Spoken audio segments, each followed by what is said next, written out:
Oop, here's Russ. Here we go. We got another straggler. Well, anyway, guys, uh, first meeting in July. I know we had a 3 week hiatus, but I want to give everybody their 4th of July weekend off because it would have been the Wednesday before, and I figured a lot of people might be out and about traveling or doing whatever celebration or family gatherings they want to do. So I just parked it and waited until this week, which is probably when everyone's back. So, so I don't have, I know Bob Harris will not be making this meeting because he has some other obligations. So I will cover the announcements, the general ones and his announcements here. A few announcements here. Donations.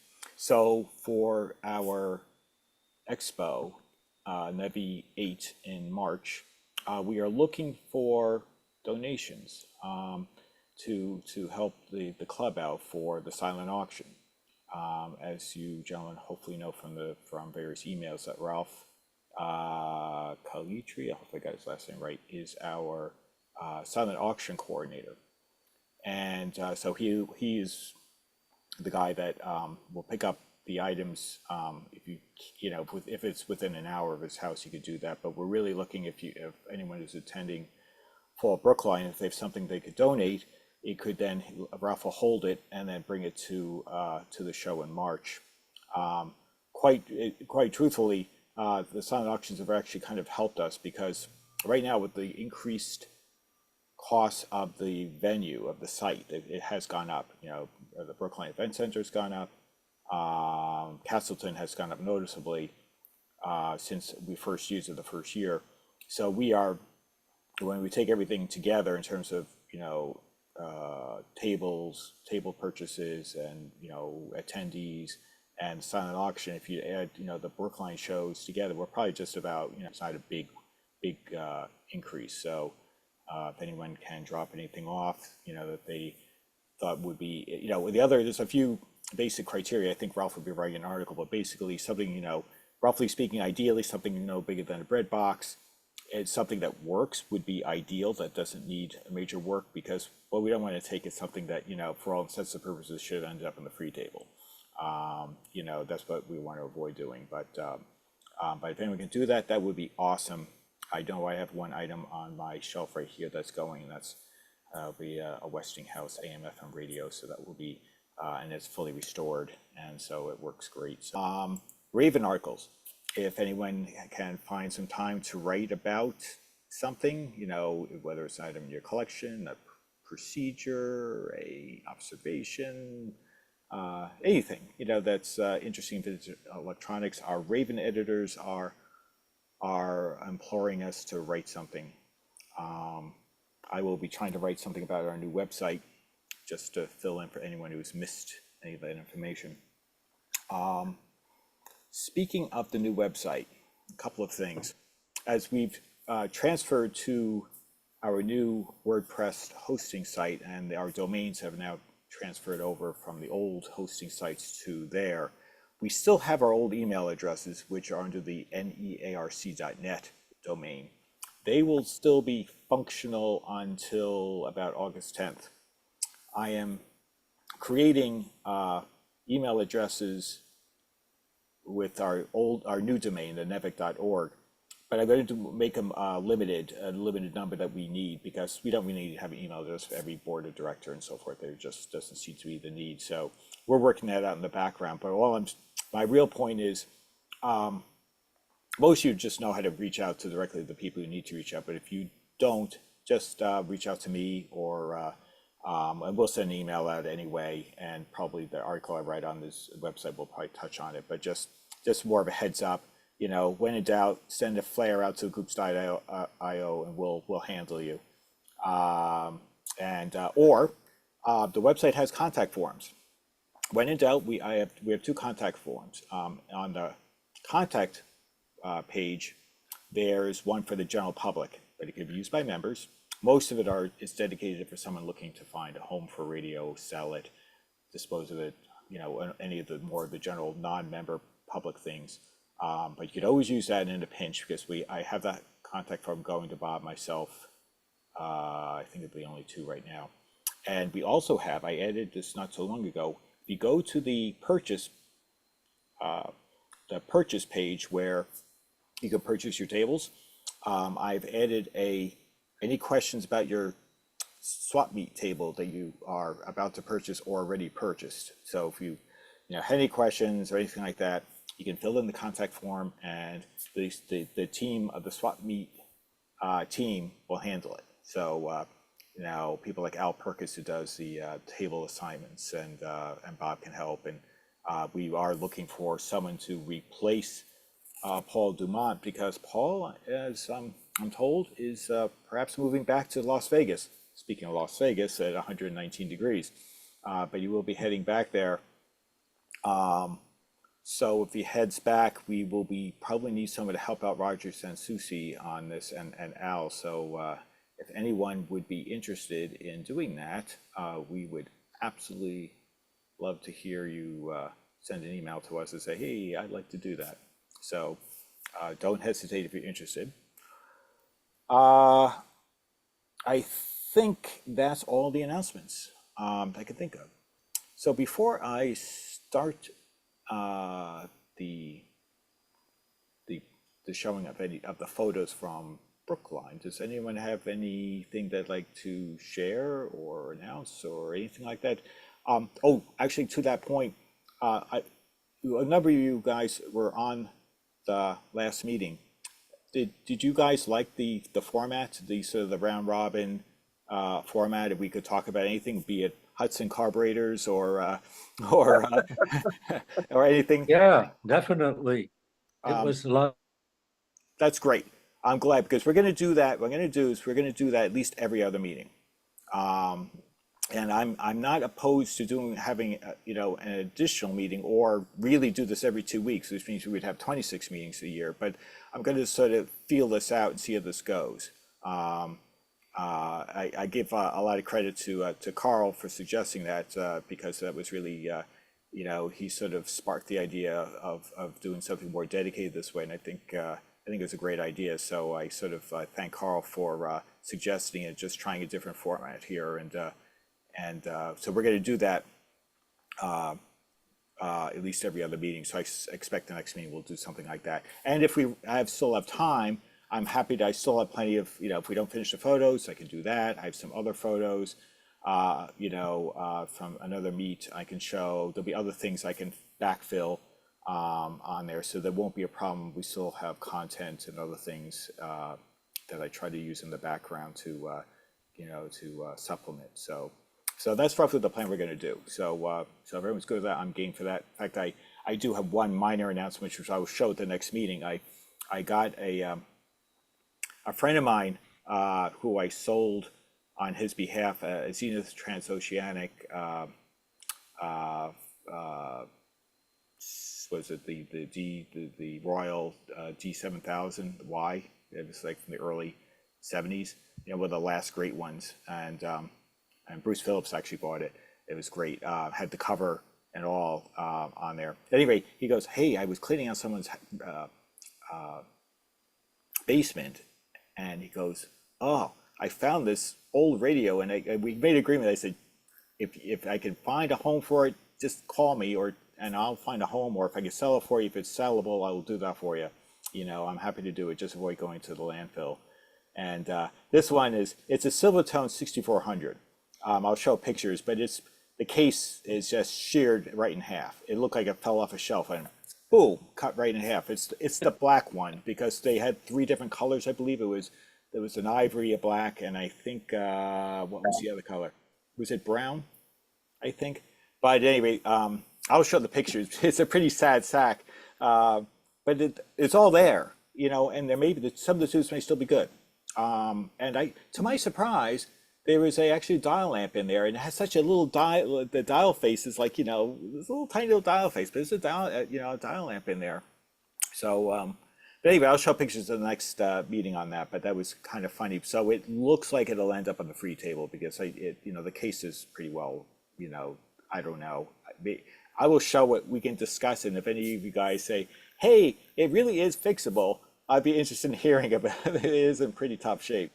But anyway, I think it's the only thing I have to offer Did anyone have anything they wanted to I can sort of quickly go around, but did anyone want to offer anything to show or discuss or anything? Because I don't have a fixed time when we need to start any of the photos. It's whenever we get to it. I just want to say, I think you've done a tremendous job, and I know you put a lot of work in that website, and it's very nice. Thank you. Oh, yeah, thank you, Carl. I appreciate that.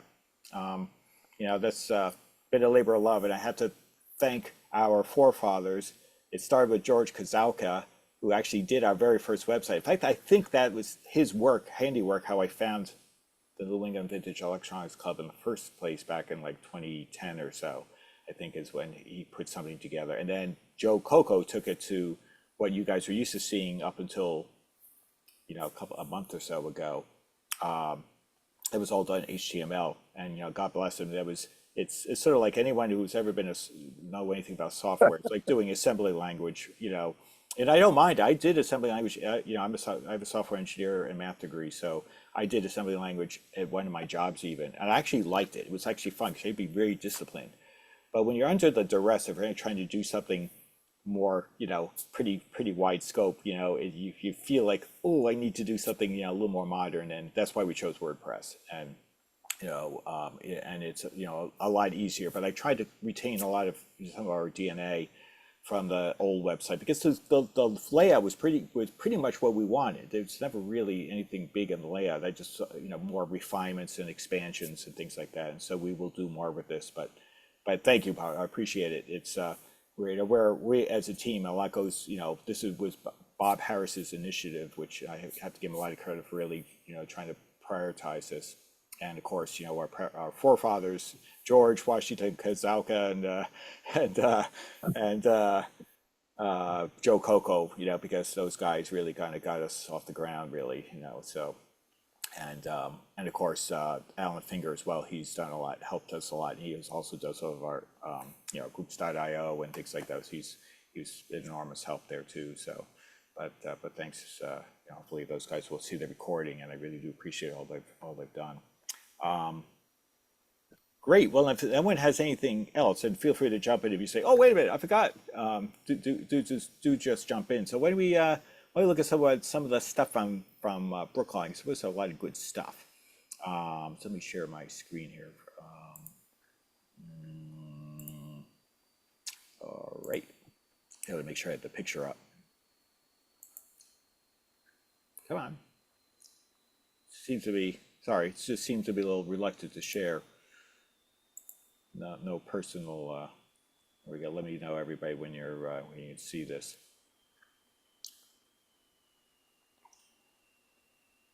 All right. Everyone can see this okay? Good to go, guys? There we go. Yep. There we go. Sorry. You know what? You get a fine feedback because everything looked like it was, but there is a little pause, but now we should be good to go.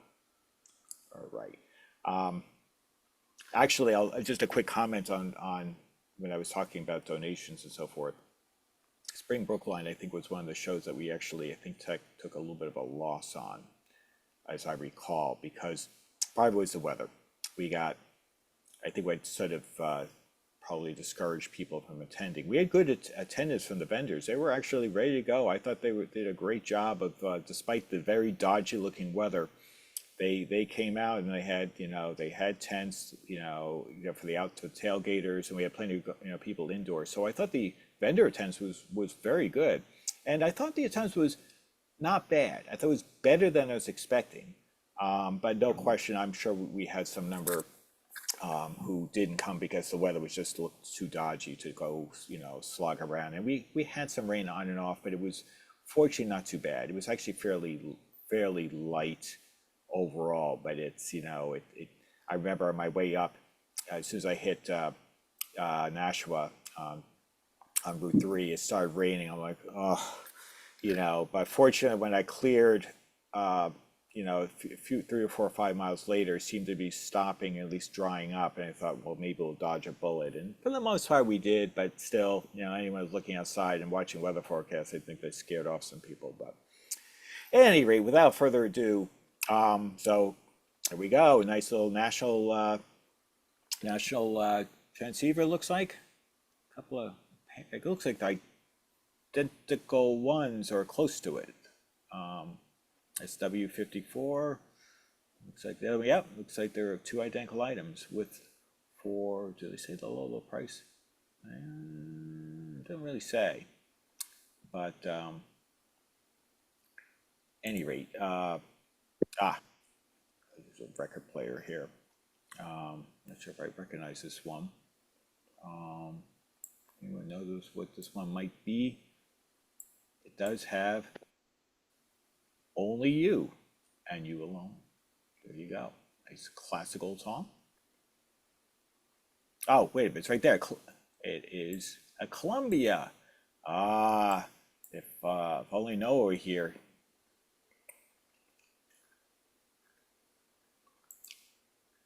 Oh, you always see these. This is actually fairly reasonable.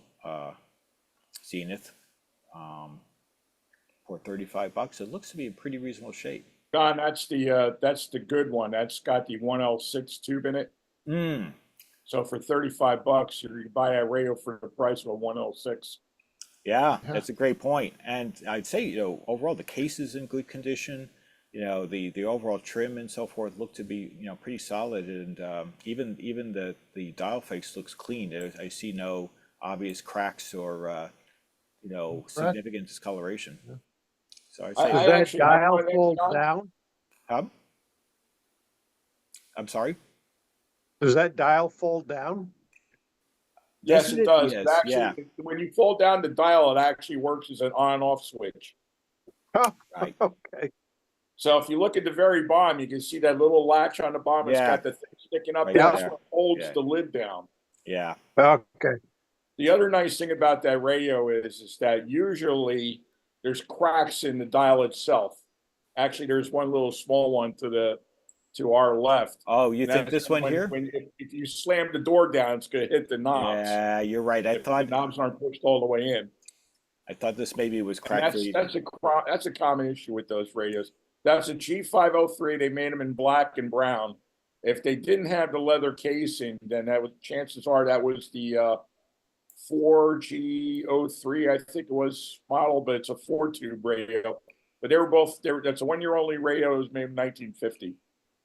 Yeah, it's a good catch there, Bob. You're right. Just in the upper area here, I thought it was crack free, but you're right. It does go straight down. I missed it. Thinking it was a reflection.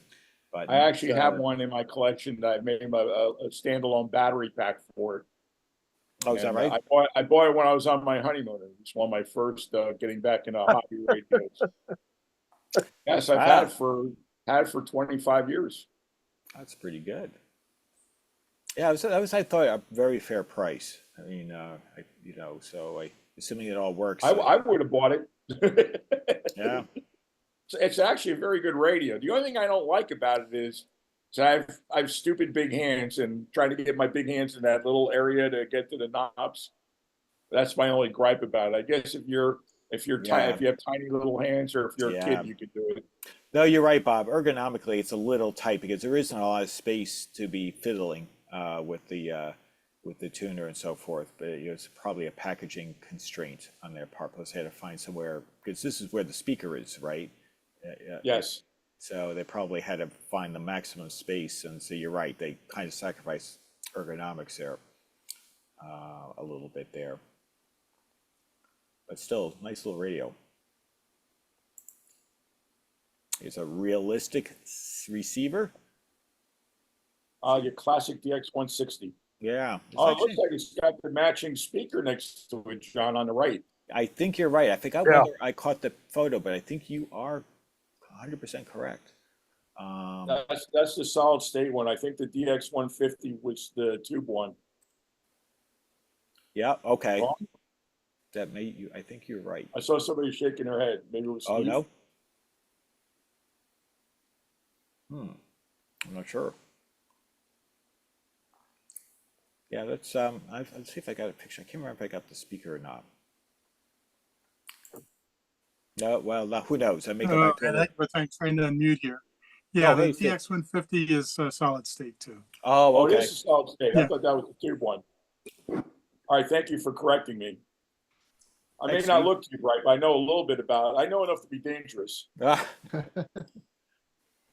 So, hi, everybody. What is that radio, the radiola? I actually bought it. I just joined the meeting. oh, hey, Ralph. How are you? Good, no problem. Let's see. Maybe it'll actually. That's a good looking radio. Yeah, I know. I have it torn apart. It actually works. They told me that there would, what do you call it? It would have one channel across the whole dial, but there must have been a grounding problem. When I took it apart, it was fine.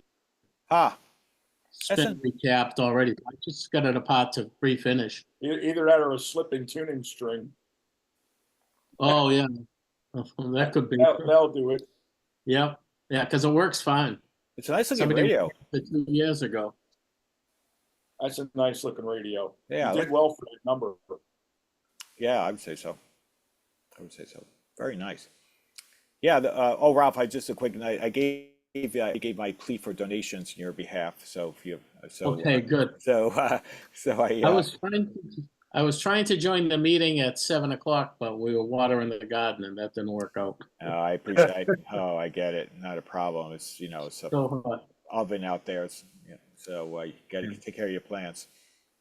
Yeah. But yeah, nice radio. Congratulations. Very nice. yeah, thank you. Yeah, it's only, I think, $20. I got it when it went on half price. I think it was originally 40. Was that on Roger's table? Yeah, yeah. Oh, I remember that now. Because I usually, when I take photos, a lot of them I hit are Roger's tables first because he's always at the corner, right near the entrance gate. Where Yeah. Paul and others are taking the vendors or the buyers. So I always start with Roger. So yeah, that would make sense. I just forget now because now it's going on a couple of months. I forgot exactly, whose table is what, but I Who had always, what? Yeah. I always start with Roger, so this makes sense. And he had a lot of good stuff. In fact, I actually came away with something, which I'll show later. But well, actually, I did. I already discussed that earlier, but you'll see a photo of it anyway.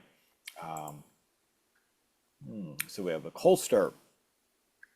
This looks to be actually pretty nice shape for $55. It's in pretty nice shape, actually. Probably from what, the late 20s, maybe early 30s. 20. Well, it's got to be 28 because it's just 0 to 100 on the dial. Yeah. Yeah. But really quite nice shape.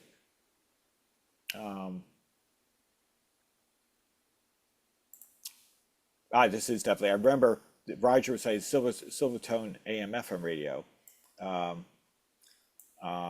This is $35 before he went half price. So somebody, if I can't remember anyone grabbed this one, I know the one they did grab, which I'll show shortly.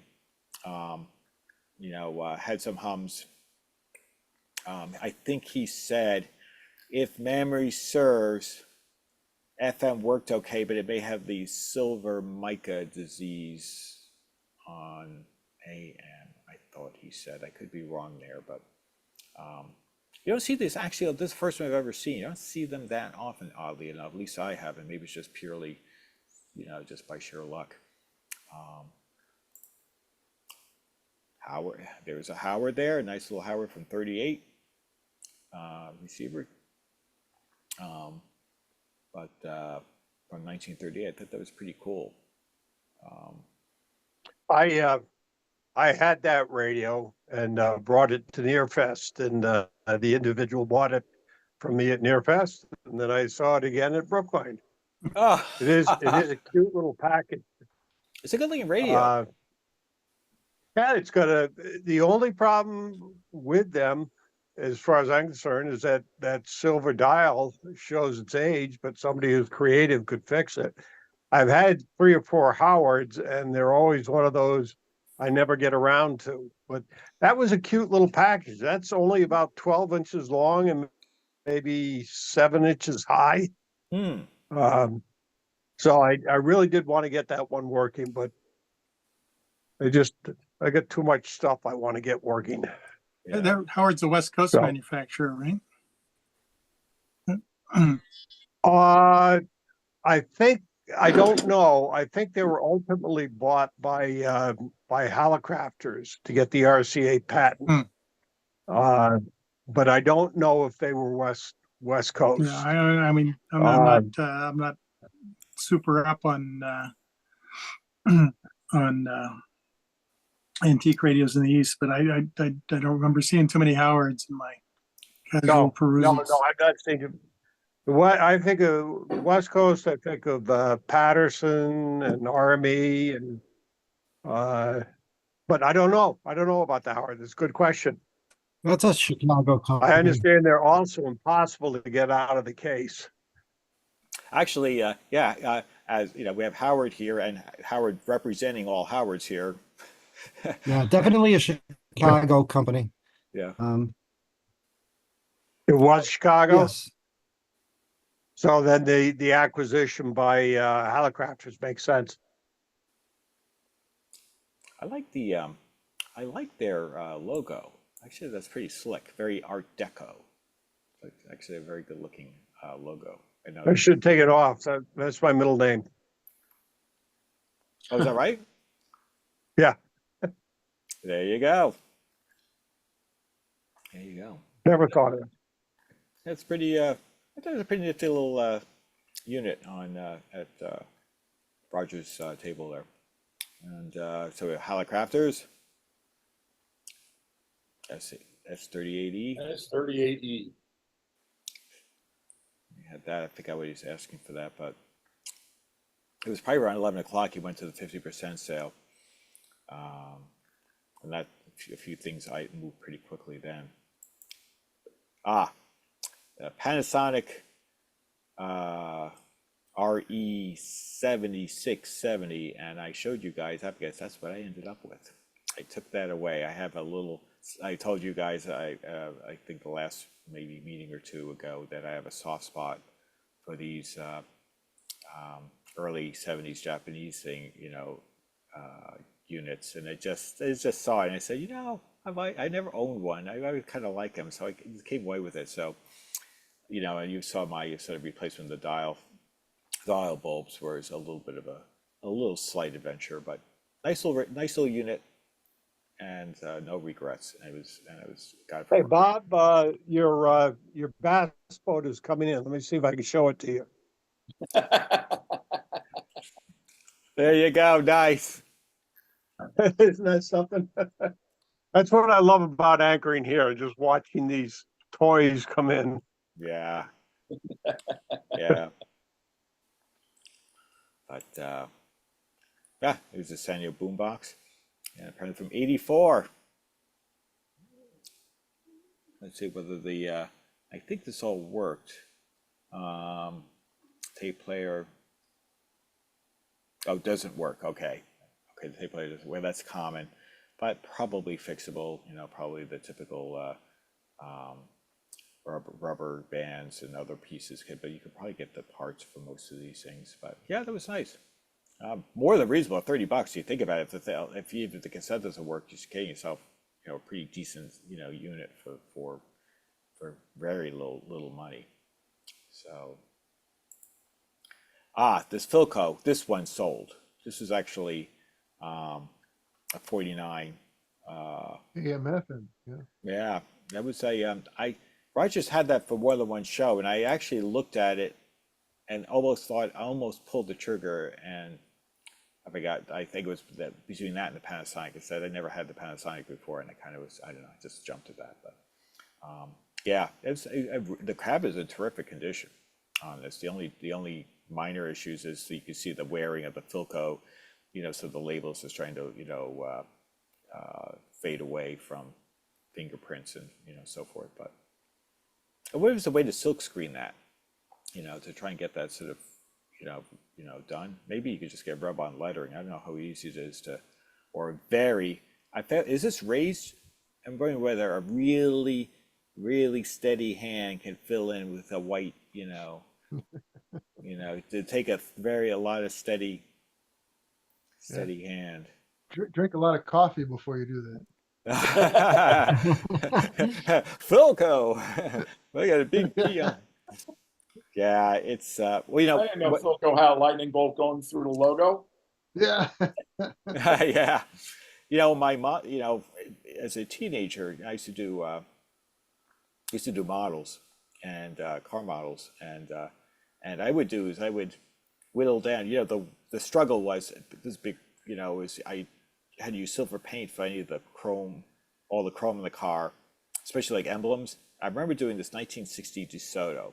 It was my piece de resistance, but all like it was a DeSoto adventure, and so I whittled down a toothpick and dabbed it in silver, and I must have spent, you know, some summer night, I must have spent like 2 hours just getting the adventurer on both tail fins done, because it was like, and my hand was pretty steady. Now it's not right now for me, I think my hand's steady, but the eyesight struggles because you're pulling away, you're trying to get close, and but I could probably do this if I put my mind to it, but it would take a bit of, you know, well, it's all academic because I don't own the radio, but it's doable, I think.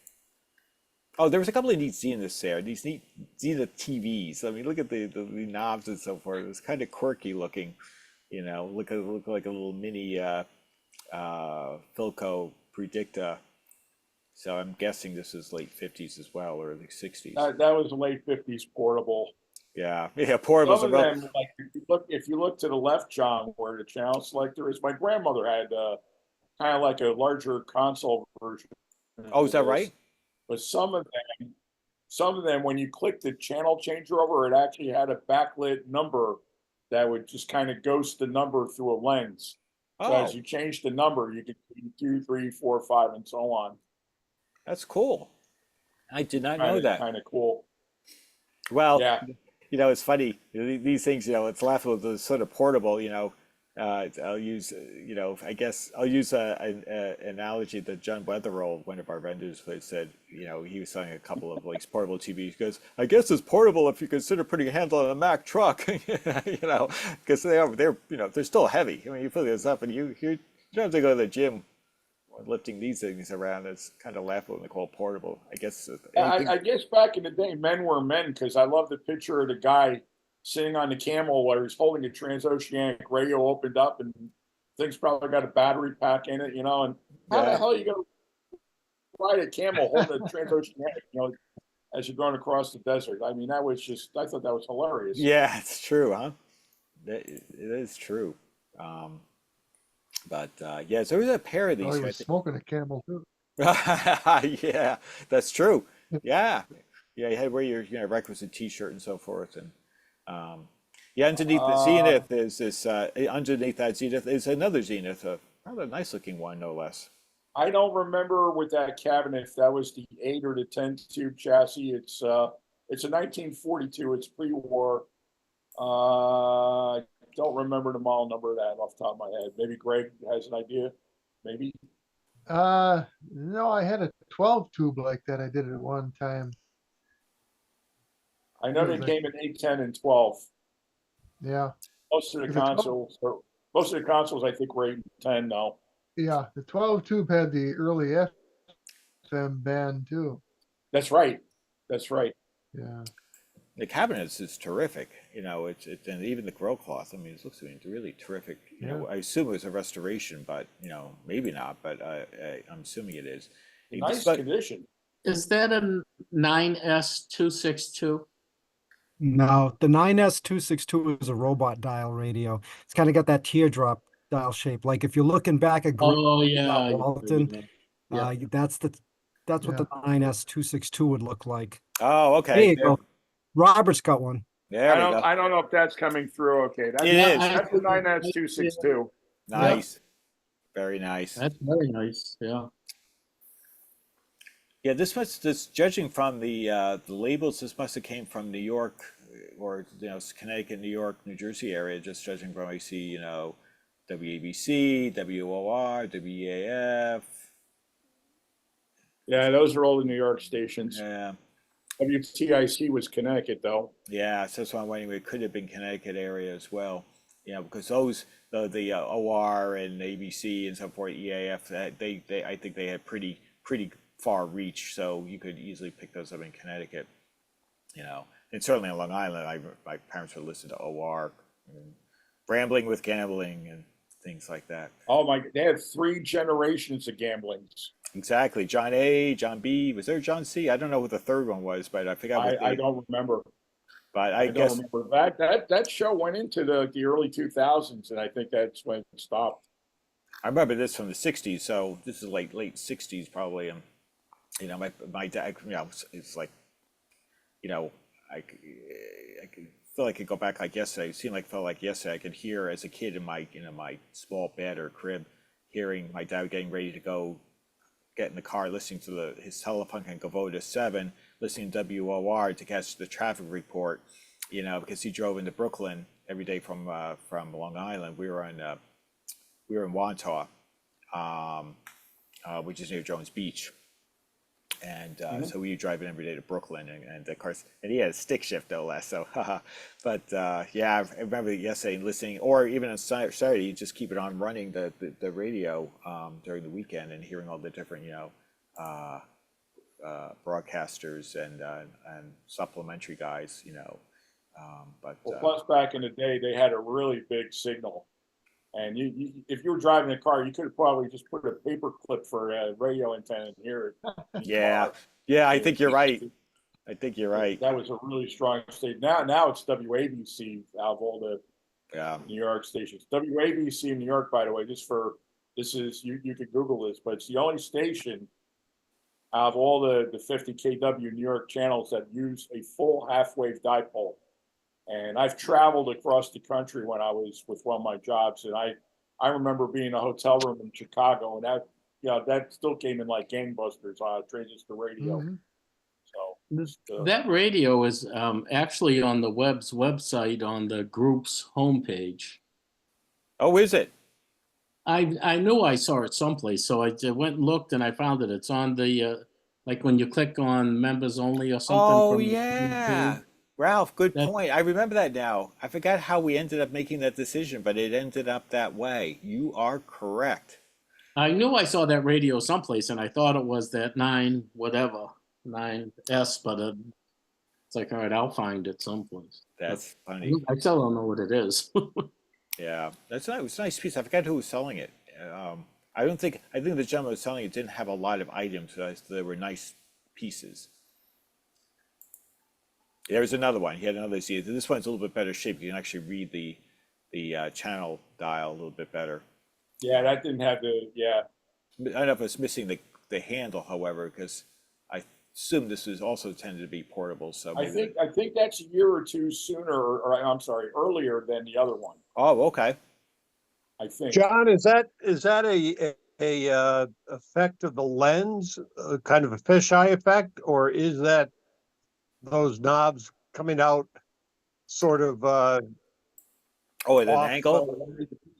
yeah. I think they are. I think this is because I think the natural curvature of this coupled with Right.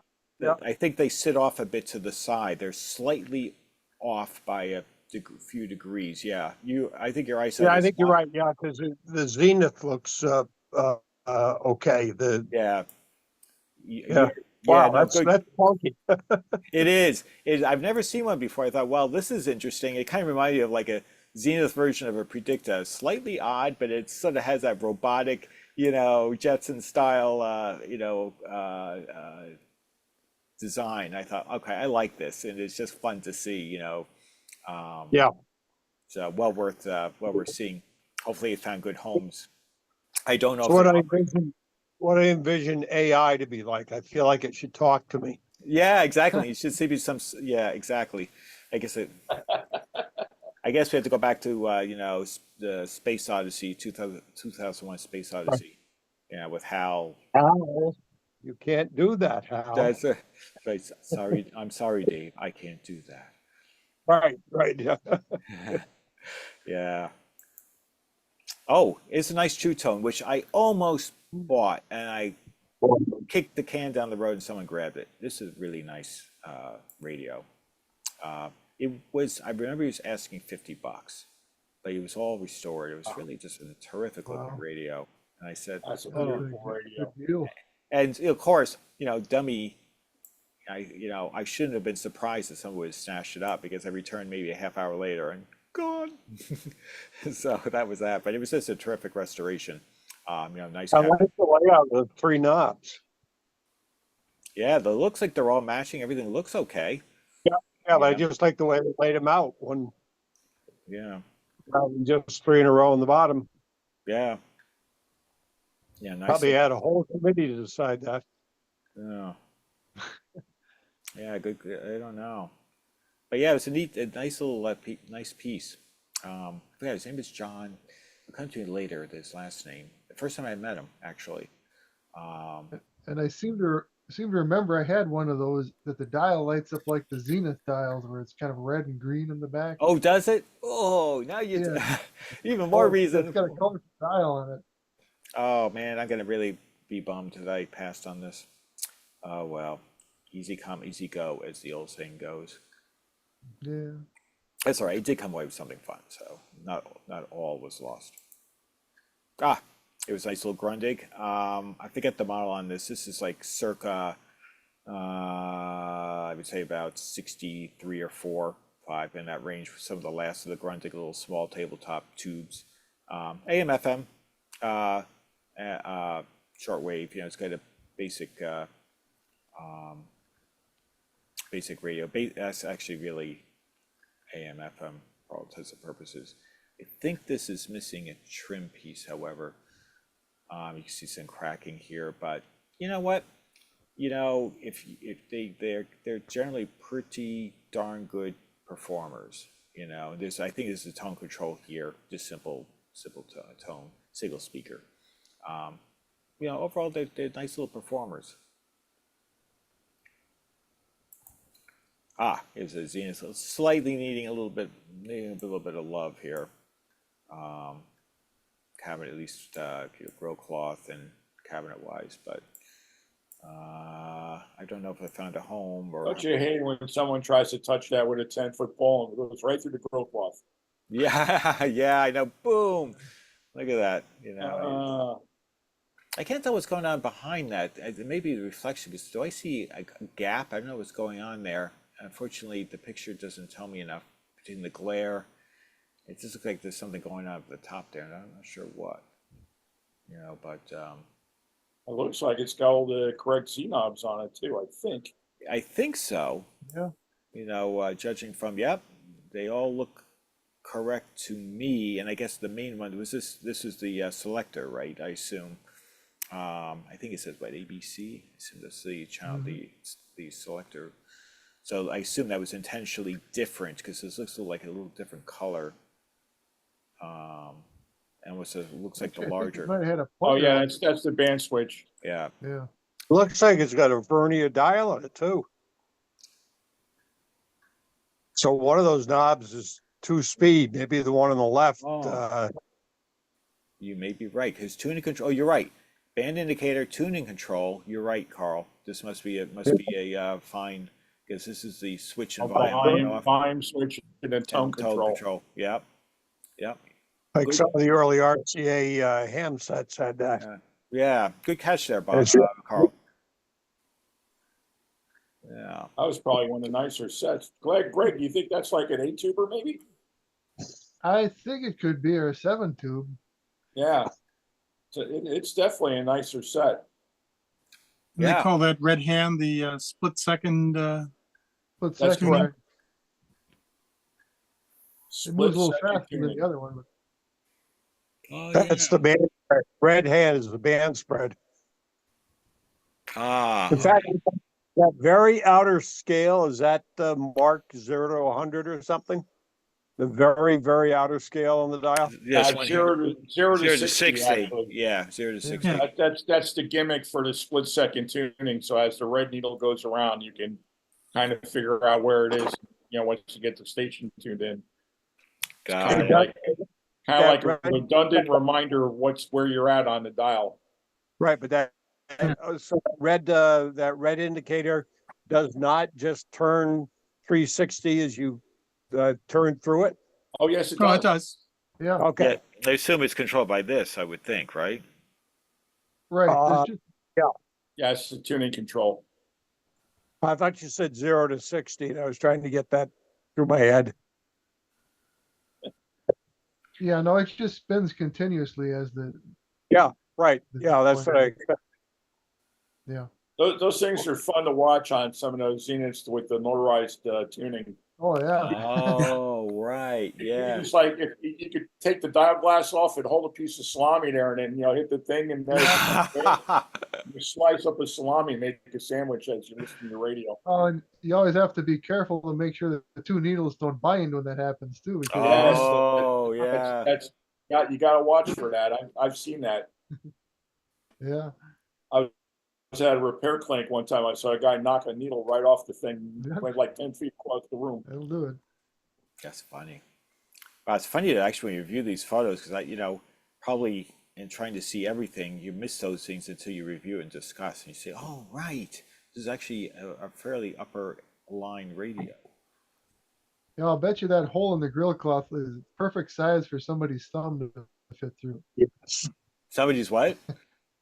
Somebody's thumb to fit through that little hole in the dial. Oh, yeah. Maybe they grabbed it cloth. or something. Maybe they Yeah, they grilled probably tried tipping it ahead and had their thumb there.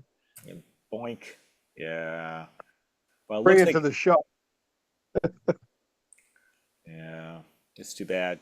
But it looks. I mean, that's certainly hopefully if as long as it didn't damage the speaker, that's certainly a solvable problem. We got Michael Katz to help us out or others. He has that pattern too. Even better. Even better. Oh, I think we may have seen this at a show before. Maybe a show again. The Caravel transmitter receiver, this sort of plastic thing from the 60s. Oh, It's a little bit Huge. haggard.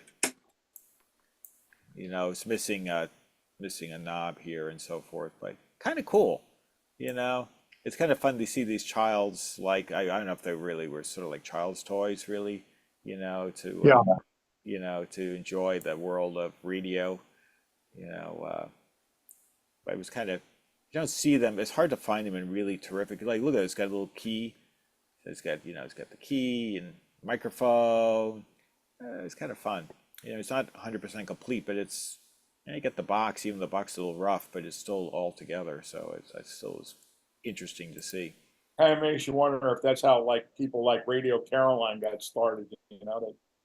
Yeah. Went on the rowboat and kind of worked their way up, and then got a 10 kW transmitter on a ship. And Yeah. Yeah. it's how you can get on the air the illegal way. Right. Start 100 milliwatts and start working up. Yeah. Exactly. You Exactly. too can build linear. Exactly. But yeah, it's code practice, oscillator key, wireless code and voice transmission, receives local radio programs, it's pretty fun. No license necessary, There you go.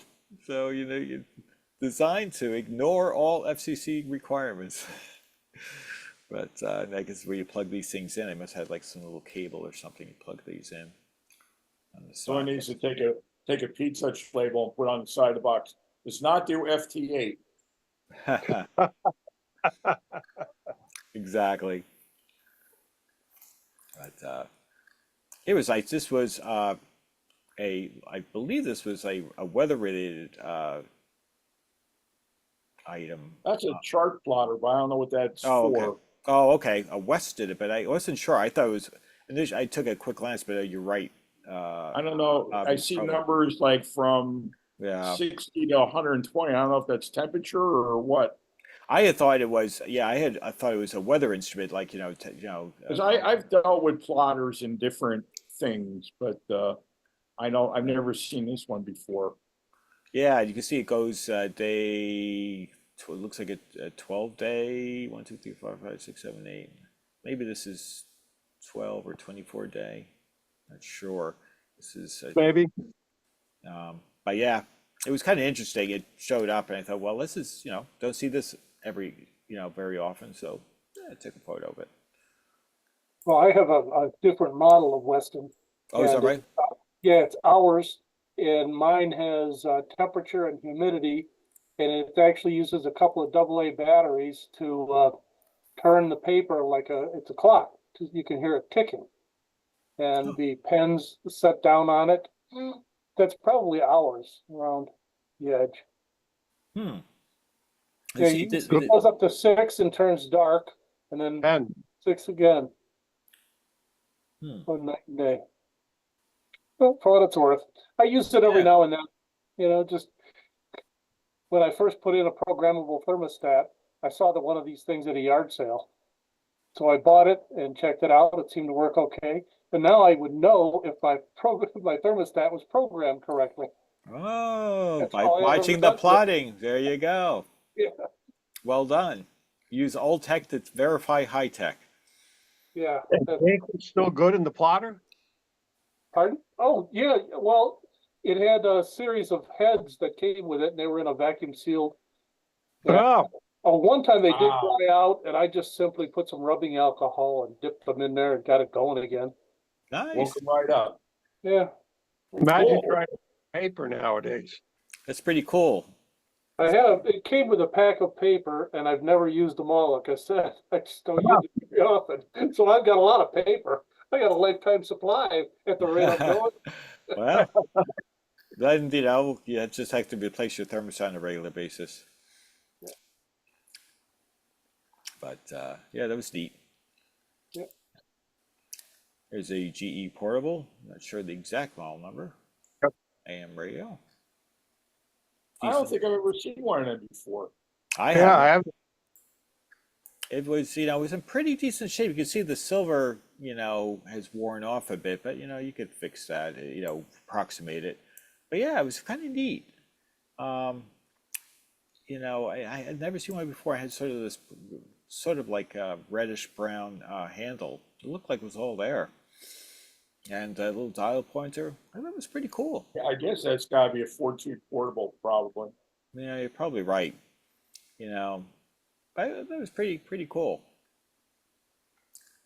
That isn't a Conrad mark on top, is it? I'm not sure whether it's the dial pointers you turn. I know this is fixed, or you turn. I'm not sure where the dial. There's a Conrad marking on the. I can see on this part of the dial, like just before the 65. Oh yes, yep. There you go. RCD right there. I guess that's 620. That Or was it where the Conrad points were? 680 and 1280. That seems about Something like right. that. Yeah, okay, yeah. So, but I wonder what the red triangle is. Just the design? I'm wondering, does this whole thing move, or is this plastic dial move by itself when you're tuning it? I think that whole thing moves. Okay. I think that's all one piece. That's just a big knob. So I can't explain. I can't offer. I think explanation it's about a Carl's feature pleasure. saying, look, we have Conrad on our dial. We're with it. Maybe. Oh yeah, maybe. I wouldn't it's just doubt it. marketing. That's a great theory. Yes. But it's a good point that Carl raised. I don't have an explanation why they would have been so, but maybe Steve's explanation of pure marketing is all it is. Well, I mean, portable battery-powered radios, were something you might need to depend on for your life back in those days, right? Yeah, that's true. When If you those saw Soviet it, bombers came across the Arctic and headed for you. Khrushchev, hit the button, find shelter. right? I was gonna be fine. I was getting under my desk. Ah, right, right, exactly. Safe. Duck and cover. That's funny. Then we moved into the halls. Yeah, we were doing the hall, shit, the desk, the whole. We had the air. Yeah, it was weird. I remember doing this. There used to be a guy in the New Jersey club. He was a shorter guy, and he actually had the uniform that from the civil defense that you would wear for like that kind of like if they were doing practice evacuations and stuff. And he actually wore it to a couple meetings, and that was really cool. That was like 20 plus years ago. Wow. With that doughboy type hat. No, it was Marty Freeman, real tiny little guy. No, but the hat wasn't the hat like a. Oh, he had the hat. He had the hat. Yeah. It looked like what it was like if you were working if you were a soda jerk or something like that, but it had the CD, stamped on the side of it. Ha. Really cool. I wish I had a picture of it I could show you guys. Hmm, It was just a hoot to see that. that's funny.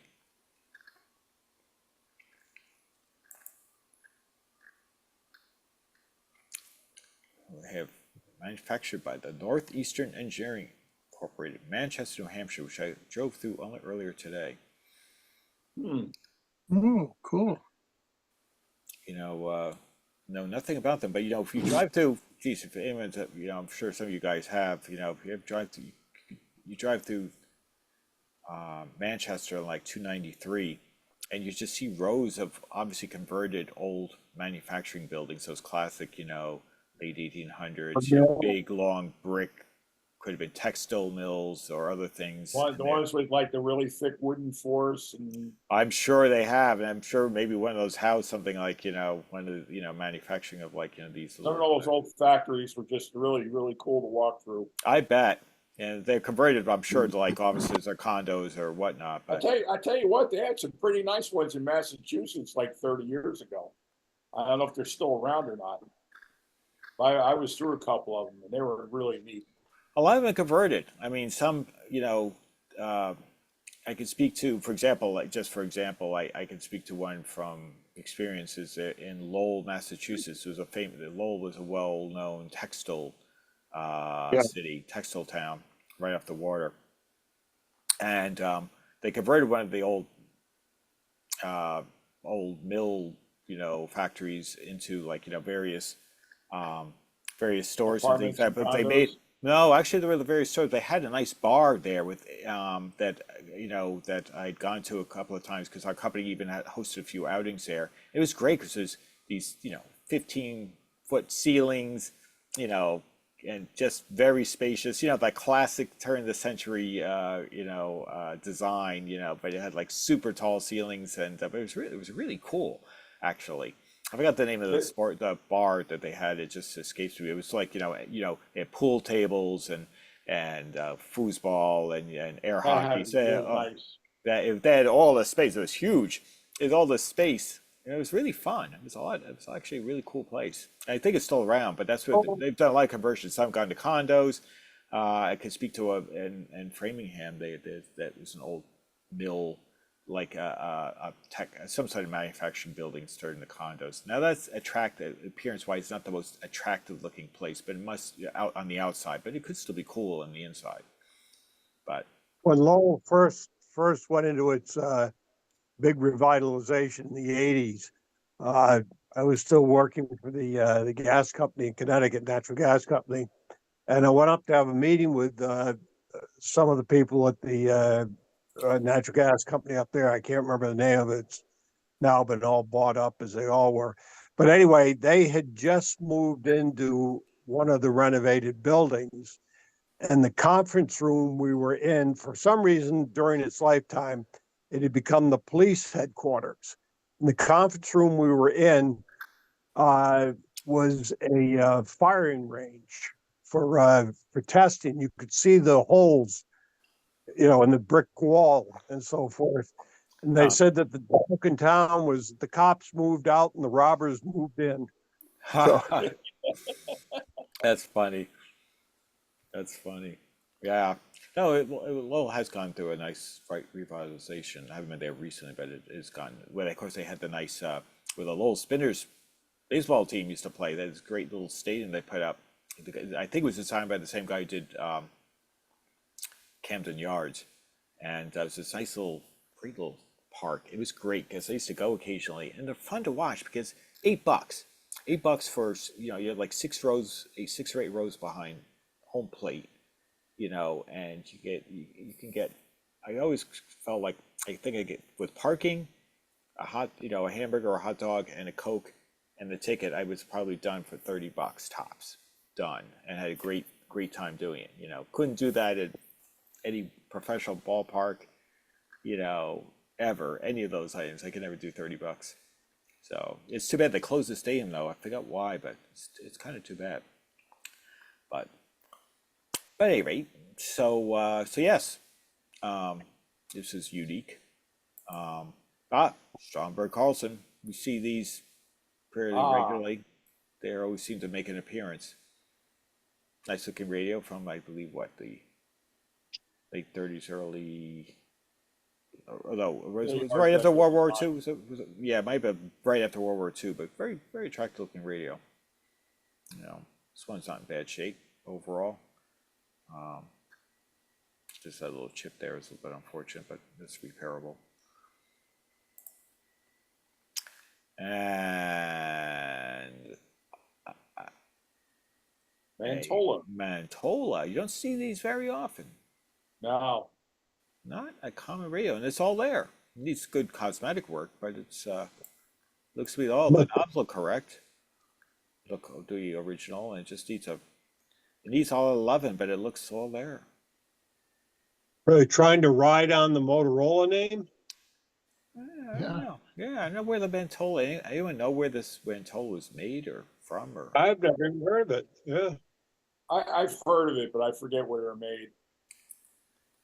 I think Mantola was like a Western Auto Stores brand. Okay. At least for that would make sense. For the later ones. This looks like an earlier one, so I'm not sure, but the later Mantolas was a Western Auto Stores brand. You know, if you look at like an Air Castle and a Mantola, you know, some of the Plascom ones they came out of the same mold. oh, that's an interesting point. Interesting point. Yeah, neat radio. That looks very similar to a Philco dial. Like a 41 Philco or 42, they had the. So you're thinking it's a knockoff. I just did a quick Google on my phone, and it says that the Mantola was actually the trade name for the radios that were sold at BF Goodrich Silvertown tire stores. Oh, I stand corrected. So it was back in BF the Goodrich. 30s and 40s, and every decent sized city, according to this, had a Goodrich store in Pennsylvania. So that's probably where a lot of these had emanated from. That's all I can find on that. So okay, so this probably found its life in Pennsylvania and somewhere. It started its life in Pennsylvania. You're thinking, yeah, that's very interesting. Mantola, just think Mantola BF Goodrich. Interesting. Great factoid. Thank you there, Bob. It's good to know. Don't thank me. Thank Google and the phone company that I hand over a couple $100 a month for. Yeah, that is true. But it's great to be able to do that on the fly lookup. You don't need an encyclopedia or a library anymore. It's like I was watching. They have a 24-hour TV channel now, free TV. It's MeTV sub channel. It's Cartoon Network. Yeah. And I watched the Jetsons the other day, and I'm watching all the stuff they're doing, and it's like all the stuff we're doing now. Like we're having a Zoom call. They had a Zoom call. They could talk on their handheld device. They're talking to somebody on like a walkie-talkie. It's their phone. It's like all the stuff that was just a pipe dream in the 50s and 60s. We just take for granted now. Yeah, amazing. And a lot of their screens, we still have them in our swap meets. Philco Predictors. All their screens look a lot like like that Zeta TVs and things like that. All the futuristic items. Yeah, no, I love it. It is a cool. I actually enjoy watching the Jetsons. When rarely do I get to do that, but when I do, it's still a laugher just to see the vision. The storyline's funny enough, but it's just fun to see the vision. But, even when George walks the dog, Astro, on the treadmill, yeah, you just go downstairs to your basement, take the dog, and throw it on the treadmill and walk the dog. Yeah. It's crazy. And we're not super far away from having Rosie the robot in our household. Yeah. In theory. I don't think in practice, I think it's many, many decades away, if ever. but yeah. Oh, Helicopters S53A. I don't think that was the price. Maybe it's the item below, because $11.50 looks really cheap. I think it says $11.50. $11.50, something, but I don't know if that's, it might be the item below it that is sitting on. I don't trust that being the price for this, but who knows? I never checked because I wasn't, particularly interested in getting it. So it does need a new knob or a new insert, but looks to be all there otherwise. Ah, a tabletop Okay. radio. What that is? What is it? That is a good question. There's a handful of manufacturers that just build radios into tables. This one looks like it not needs some ringing a work. bell for- I'm sorry? This is not ringing a bell for me. Yeah. Oh. Yeah, ditto. I don't remember. I don't say, do I have any better John, shots? I looked at that. I Oh, yeah. thought it was a Bendix, but you can't tell me to that one. Okay. I wasn't sure. You know what? I don't think I was able to get around to get another shot of it, and I just grabbed just a quick shot. But yeah, because I don't think there's anything there's nothing there to really give any hint. I think the problem is that the dial cover is missing, because I could see Yeah. the Yeah. tuning string there, and if we Yeah. saw the dial cover, it might actually stimulate our brain a little bit better. Yeah. If I were to guess, that looks like an RCA style chassis in it, from looking at the front of that. But I may be wrong. You can't Yeah. tell. Yeah. This was a kind of a not quite basket case, but it certainly needs its share of work. But it was neat. It was worth taking it for what it was worth. It was more of a as you can see, the rain had let up. You can see a lot of people had plastics that didn't have a canopy, or had plastics. We had a tube condom to keep everything dry. Exactly. Yes. So Protect them tubes. Yeah, you can see some older tubes there, so a good reason to keep them protected. So that's why I was saying it's not the best. That we've had better weather. The famous free table. There's Howard right there. You can see, rummage. we had a very good free table. There was a lot of goodies there. There's Bruce there, rummaging about. I think he was dropping stuff off, and there's Hugh. And I think that might be Tom over there. I can't swear to Merrill. But somebody was giving away a Zenith console in 1937. That's a nice one with the shouldered cabinet. This one over here? It is. Yeah, it's an 8 tube. Yeah, I think that was, and I forgot whether that left the premise. I just don't remember, because I'll tell you, it was a pretty good stash of stuff. I mean, Howard could probably better speak to it, because I'm sure he came away with an item or two. I only quickly glanced, because I was, for me, I tried to get all my fixtures in before they released the hounds, before the cow let in, so I could make sure I get the items before they get purchased, so I can show what was available. Stuff on the free table rotates very quickly. If you come back in 20 minutes, you'll see a lot of things gone that were just there, and then you'll see a lot of things added. It's really quite interesting. But I never fail. I go home with at least 2 or 3 things from the free table. Yeah, no, there's some good stuff there. I've donated some things to the free table. I've yet to come away with anything. I think the one thing I almost looked at, John, I grabbed, it was like a small Grundig portable radio, and I thought about it. I was like, and then he's grabbed it, and I was like, yeah, it was fine.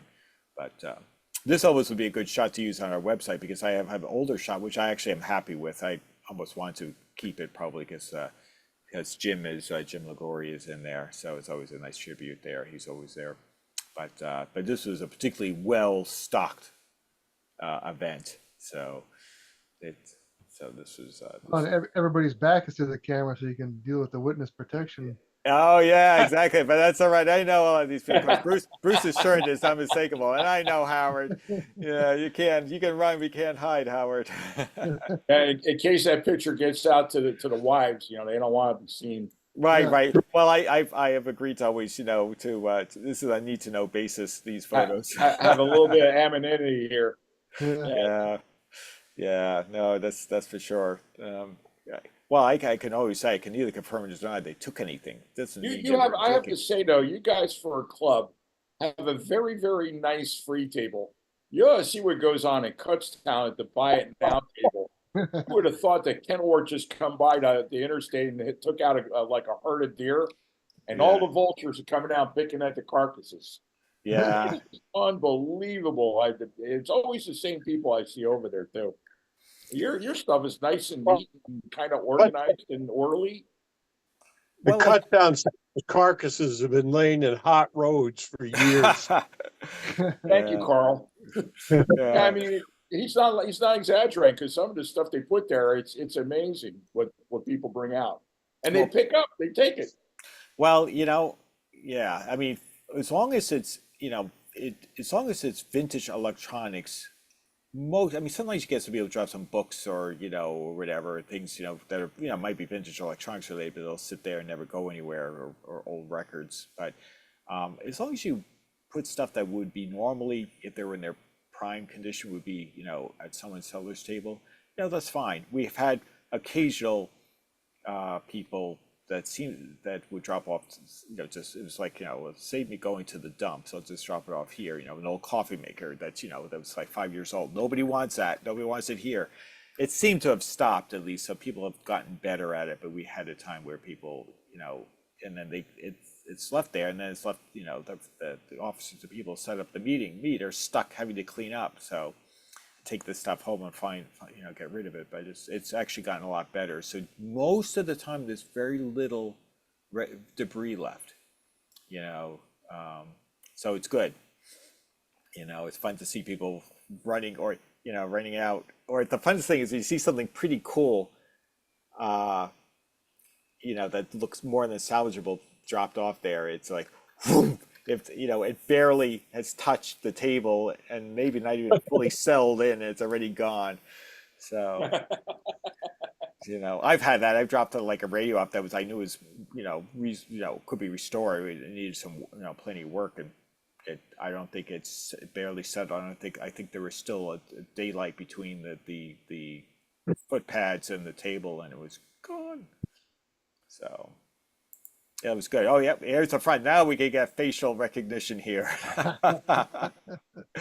Yeah, but you can see, look, you got speaker cabinets. You got, you got some sort of old. I'm not sure what this, if I can get in far enough to tell what that is, but there's some sort of. Looks like a PA amp. It could be an amp. It looks like it. Look at the size of these tubes. But what are those tubes, though? Yeah, I know. Or- Oh, that may be Are something those else. That may be. fixes? Sorry, Howard. Could that be a big ass power supply with 866s? Yeah, Maybe. those were mercury rectifiers, and I remember reading the nameplate on it. It had something to do with a microwave a power source for some sort of microwave device. Okay. So- but somebody took it. Yeah, Mercury and all. yeah. It's the old saying goes: one man's trash, it's another man's treasure. There was Nice lost. speaker there for Zenith Council. Yeah, these Right one behind here. the red Yeah, cabinet. yeah, yeah. There's all sorts of.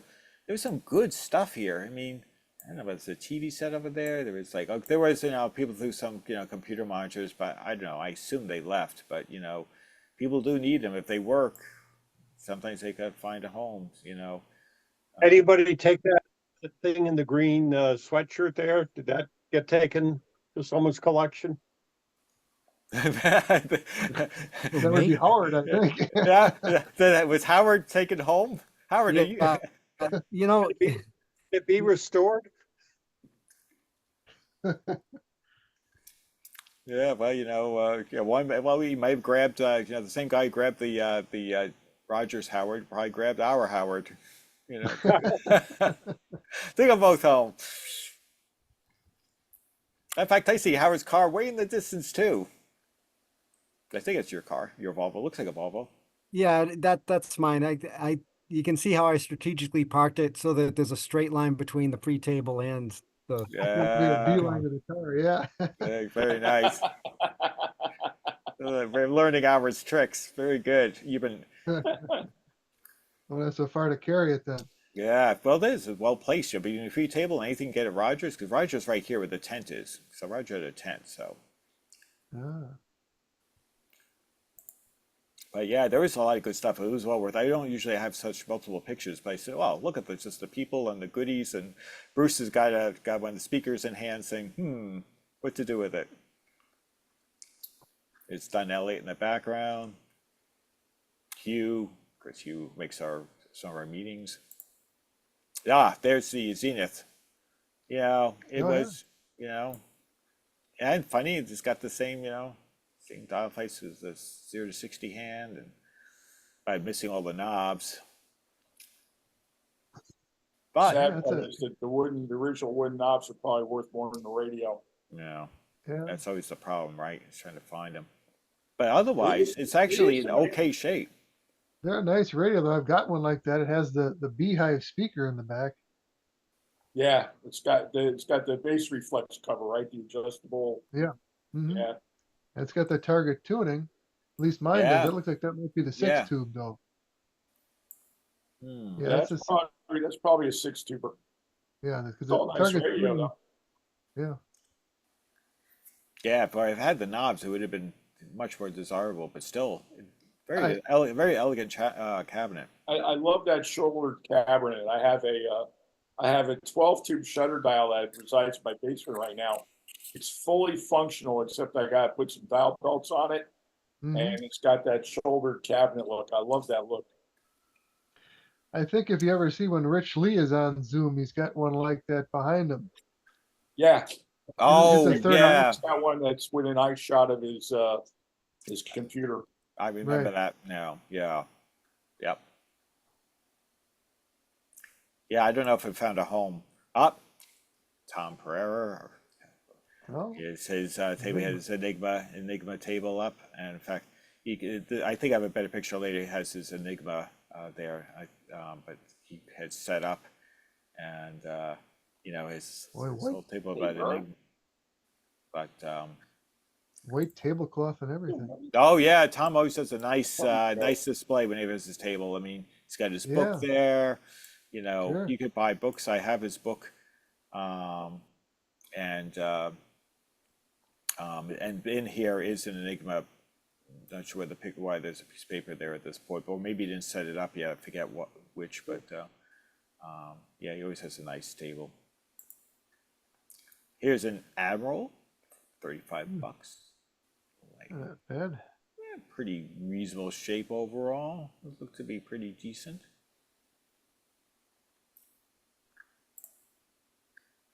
A Simpson ohm meter, $65. So it says great with. I'm not sure what that says. Great with case. Great with case. Oh, with case. Oh, with case. Okay. Yeah, I guess it does the envelope. I see. I get it. I see. It's unusual. It's not a roll top case. No, No. it looked like it had a little storage bin underneath. I Yeah. guess for probes. Yeah, I assume so. Yeah. I don't think I've ever Yeah. seen that before. Yeah. It's Yeah, nice. me neither. Yeah. So the case is probably uncommon. Yeah. Yeah. The common one was the one that's had the like Steve was trying to say it's like a roll top, and all the telephone guys had them. When they were Oh, working. I remember that. Yeah. Yeah, Yeah. Little Philco transitone. Special sale. Especially, I don't know what that.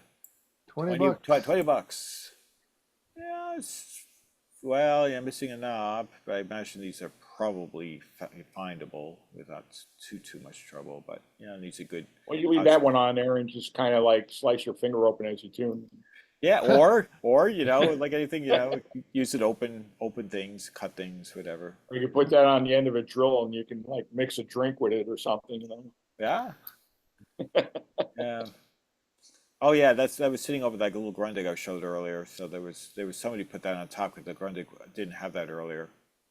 I took the pictures early enough that some people are still unloading their cars, so that's why I ended up making a sweep later and find these things later.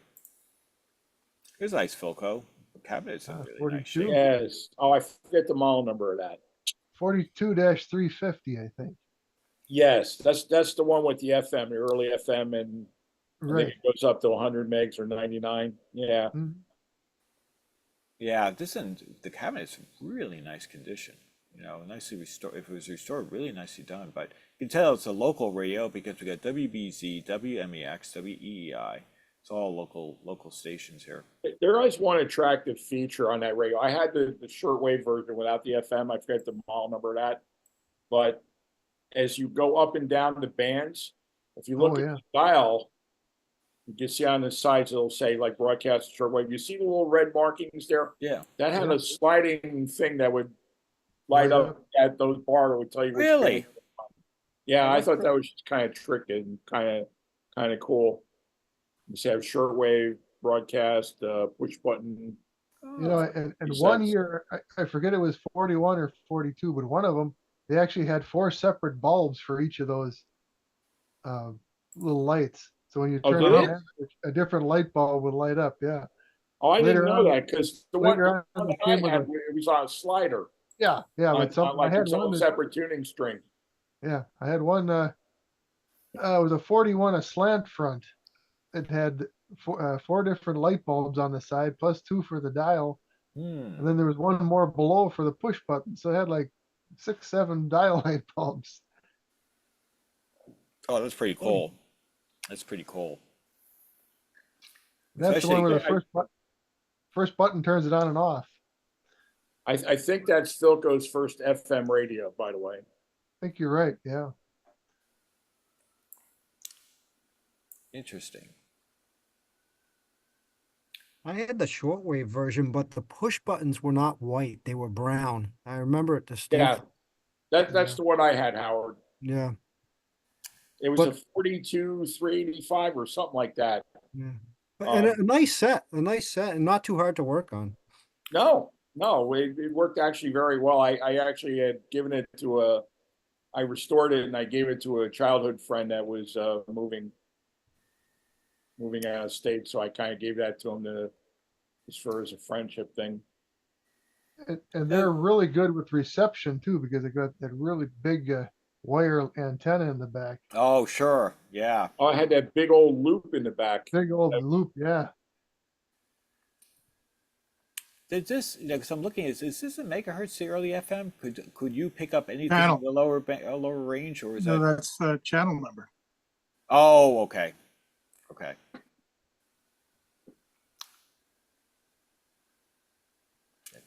Got it. Yeah, it's a really nice shape. Oh, what do we got here? Twins. Oh, those Oh, are yeah, the sorry, CA 45, Victors. Yeah, yeah. yeah. There are a couple of those. Yeah, that's right. I remember that now. Hmm. I finally got my 45 EY2 working 100% now. Yeah. What a pain in the neck. I didn't realize how much stuff that just a simple 45 changer.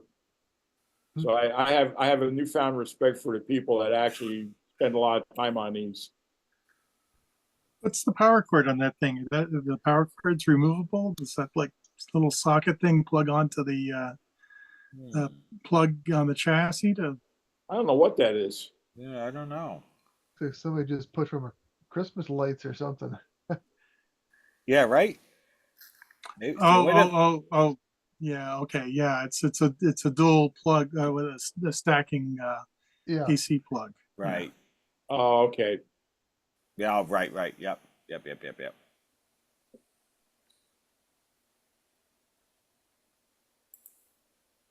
He's an Emerson. Ooh. Pretty tidy Mhm. shape. Pretty tidy shape. Okay. Don't know what they were asking for, however. I remember the table. Pink radio is not a bad investment because for some reason people always want to buy pink radios. Oh, yeah. Interesting. Well, that speaks volumes of the 50s, those pastel colors. If not the turquoise, light turquoises and things like that. Those... Firestone, Air Chief. Some pretty nice condition. I forget whose table this was. Pretty good shape. I wonder if that's plascon or that's just regular styrene. It's not painted because it's not a mar or a scratch on it. No. Maybe this is Henry's table. Is that Henry Tessier's table? I'm trying to think. Well, maybe not. This was a knockoff, but it was still decent. These are kind of good looking. I mean, they are what they are, but they're kind of neat looking. Their own away. Those 80s or 90s, right from the 90s knockoff. RCA Victor, I'm pretty sure this is Henry's table. I thought this was really a nice looking cabinet. RCA made millions of these things. Yeah, you do see a lot of them. But that one's exceptionally nice. It's in really good shape. Yeah, he did it. Henry's one. I'm pretty sure this is Henry's. It was really nice. I actually found one of them when my wife and I were driving through Kentucky in an old house that was abandoned or whatever. But it was black, so it was originally like a cream painted radio. I stripped it down and I actually painted it two-tone lacquer. And I still have it. I could get it. I got this thing for probably about 6 months where I was experimenting with lacquer paint and painting over radios. Oh, why not, Bob, right? Especially since there are a lot of them, so it's not like you've destroyed a rare radio or something.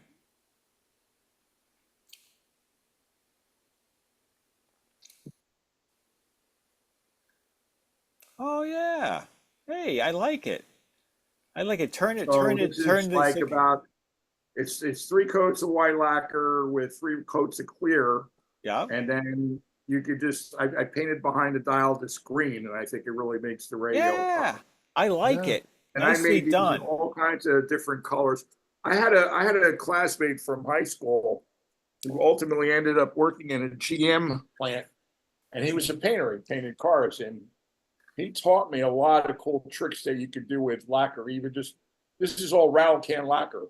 Yeah, but it's a lot of work. It's like paint, sand, paint, sand, paint, sand.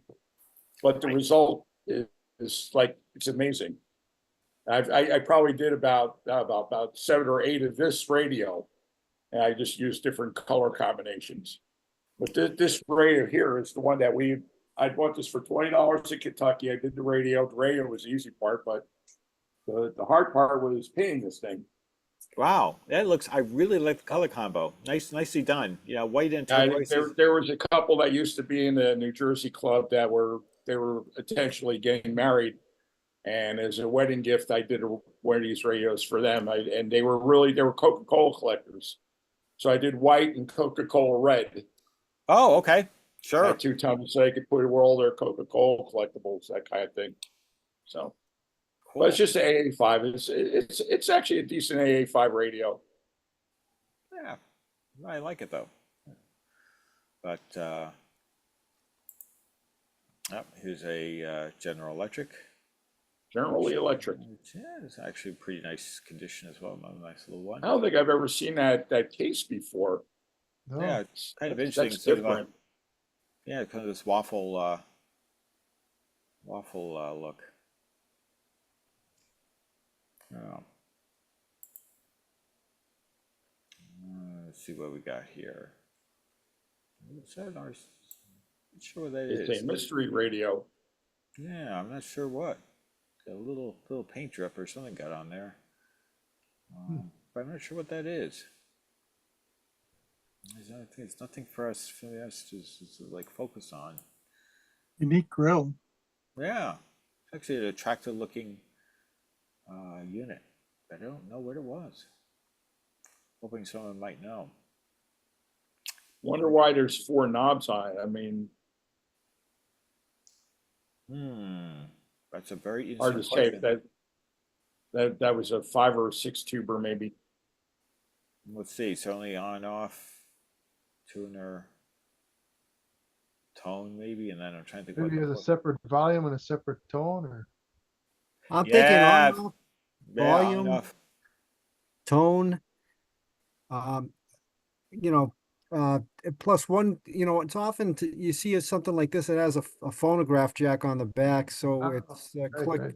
click for the phono jack and then click back for the radio, because a lot of people had the phonographs, but Sure. I don't know what that is. Yeah, I don't either. Well, next time I'll have to go look around. I should have probably looked for a backing or something. Sorry, guys. Zenith. 1940 Zenith. Missing a couple of. I forget the model number. They made them in a couple different tube counts. That might be a 7 tube? 6 or 7. Yeah. Yeah. I know I did one like that. I can't remember what the tube count was. I think it was 7. Shortwave, shortwave broadcast automatic? Automatic tuner? Well, automatic was just for your presets. Oh, right. Got it. Got it. Yeah.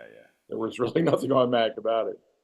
Yeah. You automatically can't tune the radio now. You have to There we go. That's what I remember. Yep. Well, that's true. When you turn that band switch to the push button or automatic position, you couldn't tune through the dial. It'd be dead.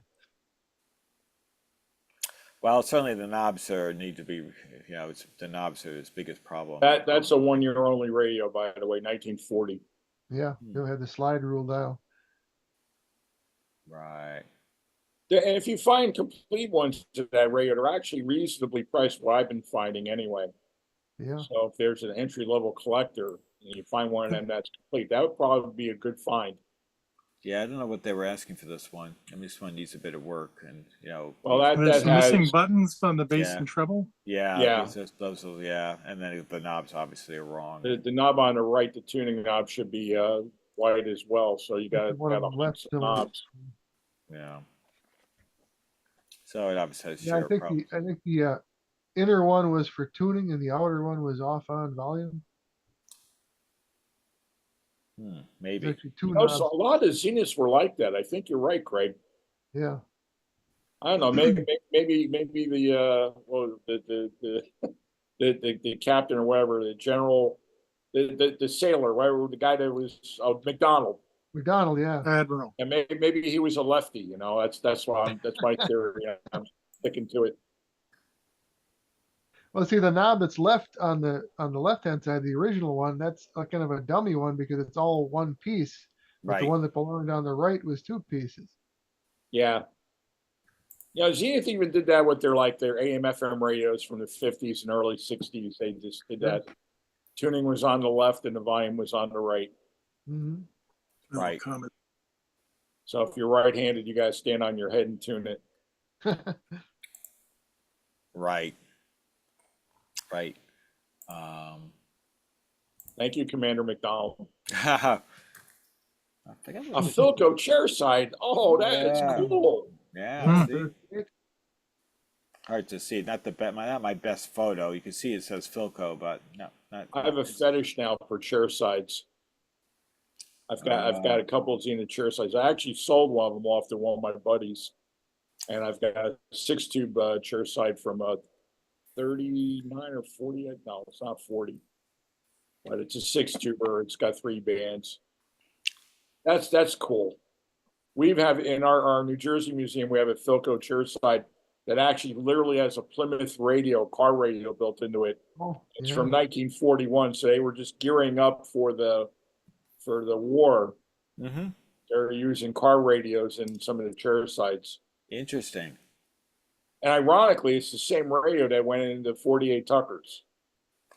Oh, So I restored a 48 Tucker radio back in 2018, and the car ended up going to Pebble Beach and losing out and came in second. But the guy that inspected the car never turned the radio on. That pissed me off because I broke my ass trying to get that thing done. Right, and maybe that'd be enough to push it over the edge, to get it.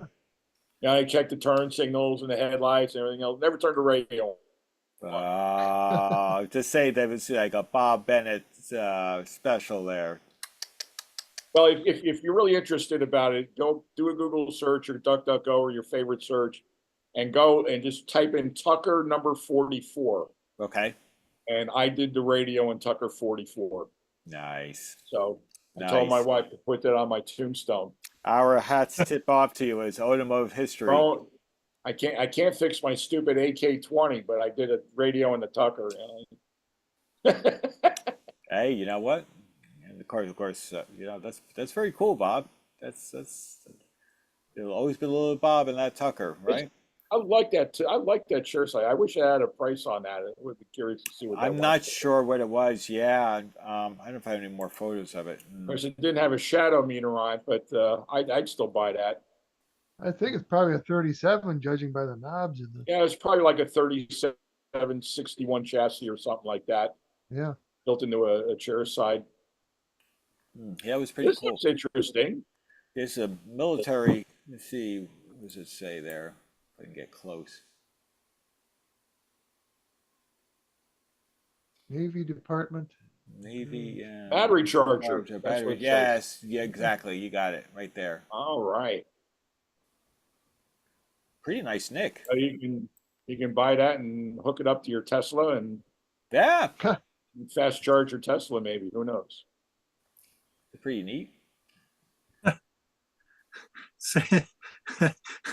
I'm looking at those two-prong plugs there on the output for your 12-volt battery.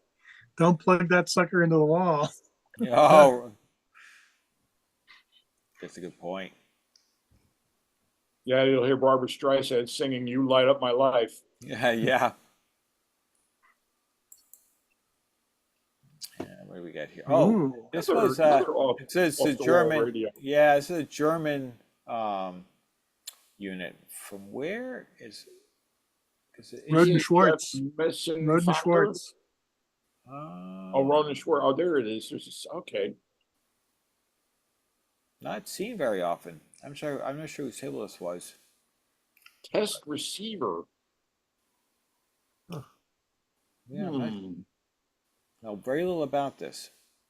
Calibrated microvolts. Yeah. Yeah, nice.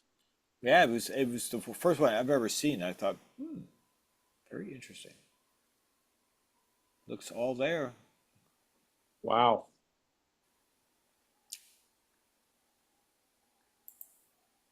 Well, little GE. Oh, I just did one of those. Apparently, Yeah, electric. right. Yeah, it's like there's that little chip there. Looks like it. I assume that's a chip because it. Yeah. I think it's a that's a little 59. chipper. I did a YouTube video on how to fix silver mica disease on one of them. Yeah, I assume that may have happened. Those radios are notorious for bad IF cans. Yeah. And they're on a printed circuit board too. Yes. Yeah, those are my favorite. You know, take a PC board and put some big hot tubes on it. You know, Yeah. because the one IF can on that radio's got the 50C5 and I think the 12AV6 like all the surrounding the can. So it gets, it stays nice and cool, so it'll function well after a while. Help Yeah. leach that stuff out. Yeah. Yeah. Interesting clock underneath of it. Yeah, I think I don't know if I have a better shot of that, Steve. Maybe in a moment, because I did take more photos. Because I can speak to.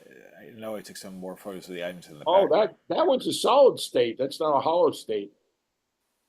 Do you right. think this one? Or are you talking about this is solid? Oh It yeah, it says does solid say that. state So on the you dial. be right. Yeah, you be right. Yep. Well, they made them in hollow state as well. So hollow. Okay. Right. Right. Hollow and solid. Very good. I like that. I like it, Bob. There it is. Yes, it's a Philco. When Ford owned it, get the little Ford badge there. Another solid state. Yeah, for sure.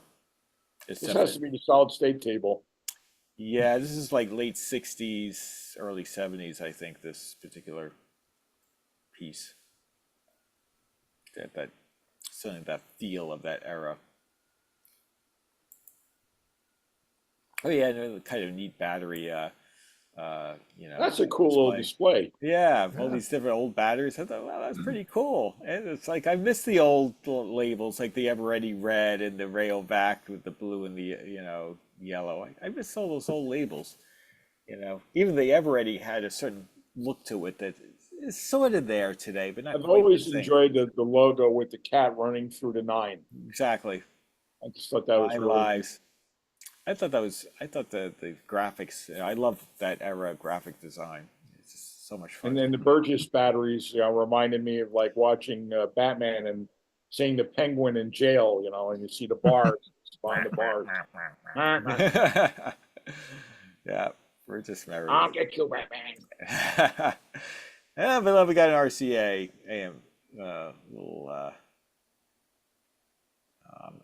clock radio. That's a real deco 50s look on that thing. Yeah, it's actually kind of cool. You know, Pretty neat. certainly, you know. Kind of a throwback on the dial. Looks like from a 30s set with a little cat's eye. Yeah, yeah, I thought it was pretty nifty. And decent condition overall, I'd say.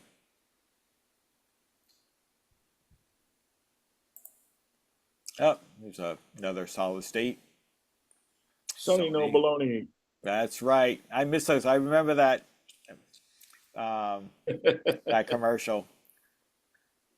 Yes, indeed. Little AM FM mechanical clock radio. Yeah, it's pretty nifty. Yeah, it looks in pretty decent shape. Yeah, the dial face has got some nicks on it, but it's kind of cool.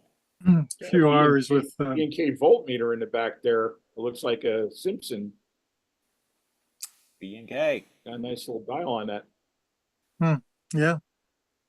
I've always liked the B&K and the Sencor equipment. They're really well made stuff. Yeah.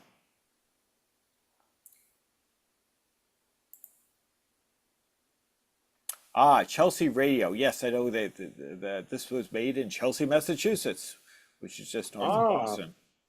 In fact, the gentleman who was selling it was there. He's from Chelsea originally, so he was selling some stuff from his native town. You know, it's like it's kind of cool graphics. You know, the magnet. You know, $25 you could have yourself. Oh, no tubes, so you're pretty much getting a cabinet and everything else. But you had a couple of those. And some service manuals, stuff like that. And some. Ooh, an AK-40. AK-40. Yeah. Yeah. Yeah, there it is. $40. Has tubes, as is, not tested.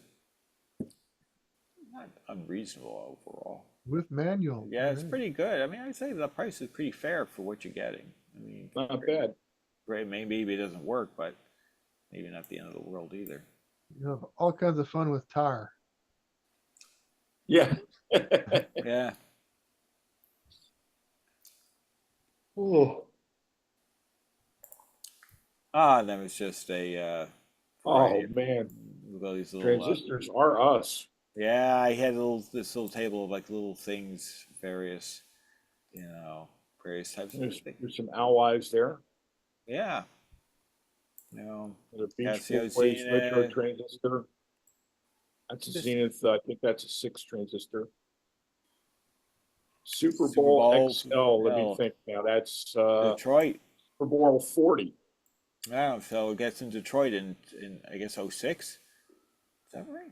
I had to remember that for my Catholic school upbringing. They made us learn the Oh. Roman numerals. That's right. Zenith AM FM, Yeah. a little portable one. I think they were made in 67, 66, 67. $20. I guess everything was up for an offer. You guys have one of those owl's eyes here. Another Super Bowl radio in the back, XXX BII, so it's 37. Oh yeah. Yep. Oh, check out the $10. Tiger battery, huh? Yes. Oh yeah. Yeah, good catch. Yeah, that's pretty cool. Love it. Oh, it's some neat Remember the stuff. flying bombs. Yeah. Yeah, it's pretty cool. Yeah, it's some neat stuff there. I mean, it's funny. Oh, there's a Zenith 20 all the way in the back in the presentation case. Oh, right there. Yeah. That's a Yeah. Zenith? Yep. Yep. Yeah, you see it Oh. right there. Yeah. It's missing part. He enters the center of the radio, though. They used to have it separated with the radio and then the case and then the batteries and everything. That's just the case, but Got it. make an offer. All right, I'll give you Yeah. $5 for the table. Hey, Including I don't want the table. radios. I just want the table. $5. there you go. Yeah, that's funny. A couple of speakers here. Oh boy, what is that? Ooh. Wharfedale. Wharfdale. I mean Wharfdale. That's slick. Yeah. Yeah, that was. It's got some style. So it's got 3 speakers in it. Yeah, the 1, 2, the big one here. Yeah, I thought that was a pretty cool looking speaker. Wharfdale. It's funny. Bet you back in the day that was a pile of money. I bet. Ah, I looked at this and Uh-oh, I here we go. stared at it. This is a God's in Telefunken, heaven. a Telefunken 5650 MX, I think is what it is. This is from about 64 or 5. This is like the last of the hybrid.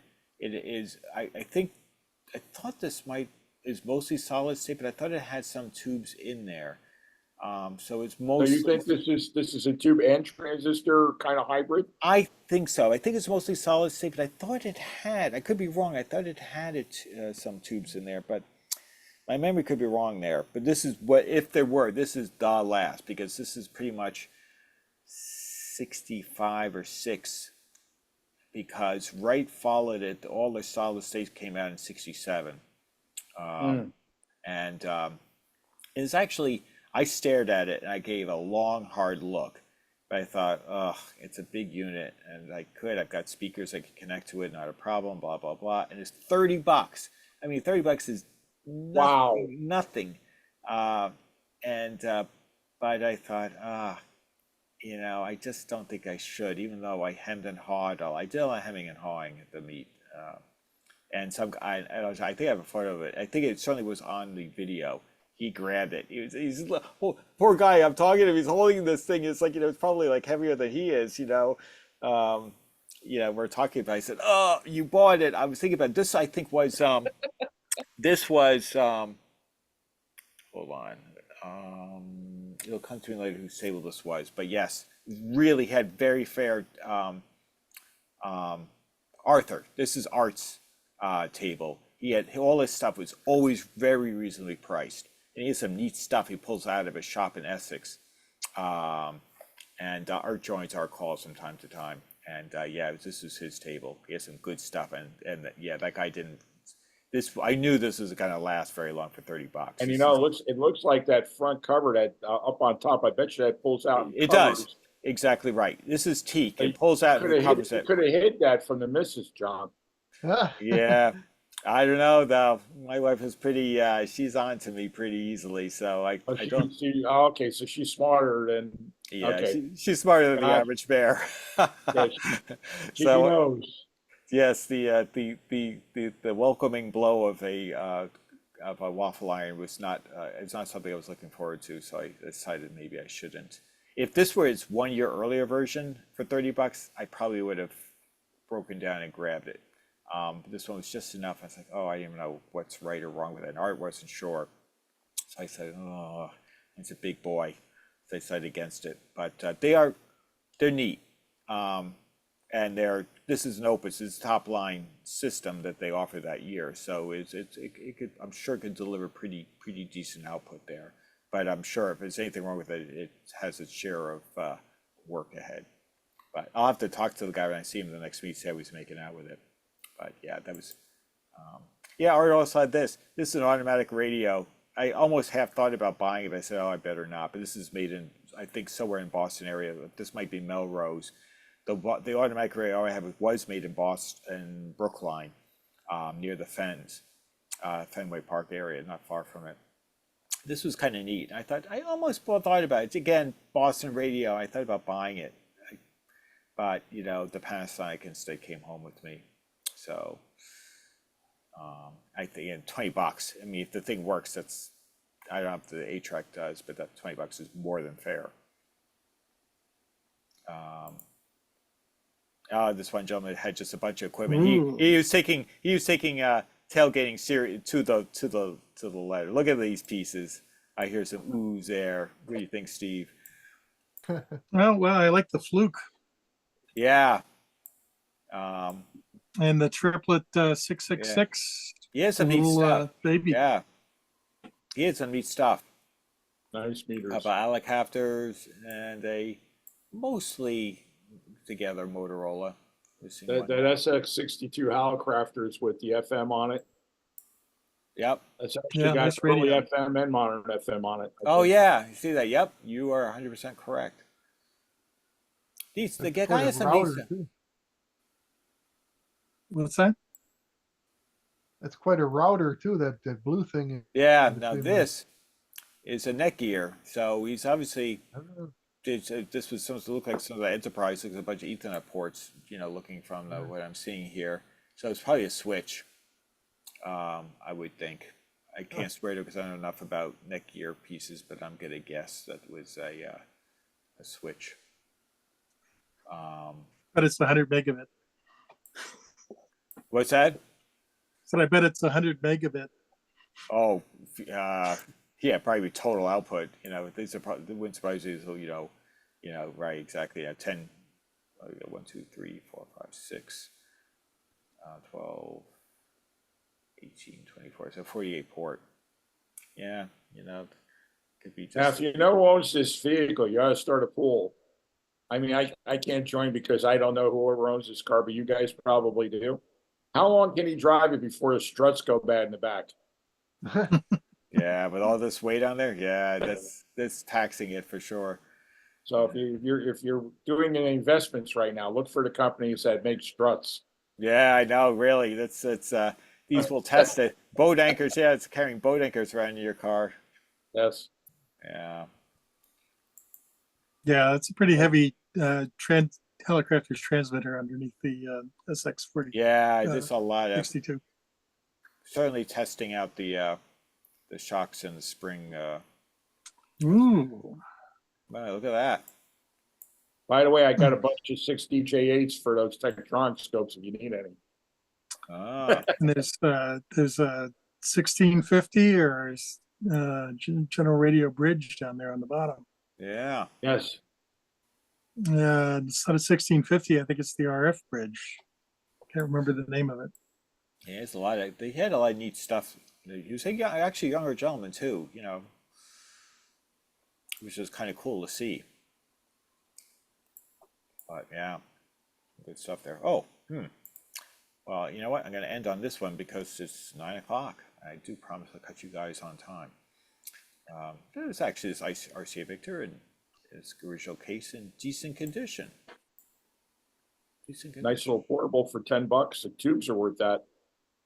Yeah. And the case, no less. Yeah. Yeah, I probably would take You that guys home. get some smoking good deals up here. You're going to have to get your butt up here and visit us, Bob. I've been a busy boy. Yeah, don't doubt it. I just got done. My wife and I just got done with a bunch of contractors and yeah, a bunch of stuff got done to the house, and now I'm trying to learn how to troubleshoot and work on a 3-dialer. And I've always wanted a good 3-dialer. I picked up an AK-20 and I can't get the thing to work, so I'm going crazy right now. And the sad part is it's probably a disgustingly simple radio. yeah. I just haven't figured it out yet. Just burning me. So Cool. I'll get it. I think I got to the point now where I think the amplifier works. I think there's something weird going on with the detector. I got to get that sorted. So Got it. I'll figure it out. And I think most of them have an open interstate transformer on those things. I know the one I had. Yeah. It's got 2 transformers on the back of it. I think one is an audio transformer. Maybe the other one is that interstage detector transformer. Yeah. And I was getting readings on both of them. I don't know if they're correct or not, but I was getting readings on them like between 1 and 2,000 ohms. So I think they're okay. I could take a signal tracer and go right to the audio, and I can hear stuff out of the speaker. So I know that's good. So it's just a matter of figuring the rest of it out. Oh, sorry about that. Yeah. So Well, the next time you'll see me, I might get it working, but I won't have any more hair left up here. yeah. But so what I'm going to do is I'm going to stop here, and what we'll do is at the next meeting, of course, we'll do the round robin, but then we'll also pick up if we have time to cover, if we have time afterwards. But before I cut you guys loose, there was a couple of announcements I did forget to make because I wanted to cover Bob's stuff. Is just on the calendar. This will just only take a moment. Is so on July 20th, the New England Wireless and Steam Museum have their tune-up. So they have a vintage radio swap meet there in Rhode Island. and that's from 9 to 3 p.m. And I know that in the chat window, Len had put that in as a reminder, but it also serves as a reminder. I forgot to announce it at the beginning. So that's on a Saturday, I believe, and on the Sunday they'll have the flea at the MIT swap meet again. One of the MIT's flea markets. That'll be on the 21st of July from 9 to 2 p.m. And if any of you are into records, if you want to haul yourself up to Portland, Maine, which is actually closer to you, Carl. I think Carl dropped off though. But at the Record Shows Maine at the Fireside Inn from 9 to 3 p.m. So and that's also on July 21st on the Sunday. So plenty to do in the next couple of weeks before we hit our next Zoom meeting. And if I stretch it, way out on the 27th for you, Bob, the New Jersey Antique Radio Club has their Hamfest tailgate show at the Info Age. The Info Age Science and History Center. It's in Wall Township, New Jersey. And I would think from Mass, it wouldn't be too bad to get to. Probably 3.5, 4 hour drive. And you can come visit us. We're literally maybe a half a mile away from the beach. So even if it's a hot day, you get the ocean breeze coming off the ocean, and it takes about 10 degrees and maybe 20 to 30% humidity out of the air. It's actually kind of nice. So I'll be there. I'd like to get to one of these NJRC meets at some point. And it's a lot of fun. Info Age guys, besides our museum, there's a number of different museums there. If you're curious about things, and there's a lot of radio history there. It's where basically Marconi sent, albeit it was a spark gap and noisy as hell and ruined the spectrum, but he managed to get a signal across to Europe and back in 1914. So a lot of radio history there. There's people there that restore Jeeps. There's model railroad trains. There's all kinds of cool stuff. Infoage.org. I'm a member of that group, by the way. I actually hand over dead presidents to help support them. And it's just something I think is really cool. I'm just lucky that in New Jersey we have that much radio history. So. Yeah, no, I think the Northeast is really rich with it overall. That's for sure. So basically, it's going to be on a Saturday, and the museum opens up at 12 o'clock. So if you want to just make a day thing out of it, come down, shop around, grab some goodies to take home, tubes, parts, radios, whatever. Take them home with you, but before you leave, take a look at all the museums. Yeah, yeah. No, and a lot of our guys would be happy to show you around. I actually have keys to the museum. I can break in anytime I want. Awesome. So don't come down at 4 o'clock in the morning because I'll still be in bed. All right. Take a day out of it. I think you guys would have a lot of fun. Sounds good, Bob. But we also bring water and things like that too. So if it is a warm day, we won't let you dehydrate on us. That'd be good. Awesome. Yeah, it's just been a tough summer. Yeah, that's for sure. Well, guys, thank you for letting me join you guys. I love hanging out with you guys. Bob, you're always welcome. You always add a lot of color to I'm our. surprised you just let this maniac in from down south. It's great. Oh, that's good. No, I like that we have a great mix of people. It's perfect. It's great. You guys are a lot of fun. It's great. But so next meeting we'll do the round robin. So guys, bring whatever you want to talk about. Be delighted to see it. I know I'll bring my very haggard looking silver tone 6400. You can see what's maybe finding their way to the free table, but we can talk about it. Maybe get some idea. Is this case fixable? Yes or no? But anyway, you guys take care.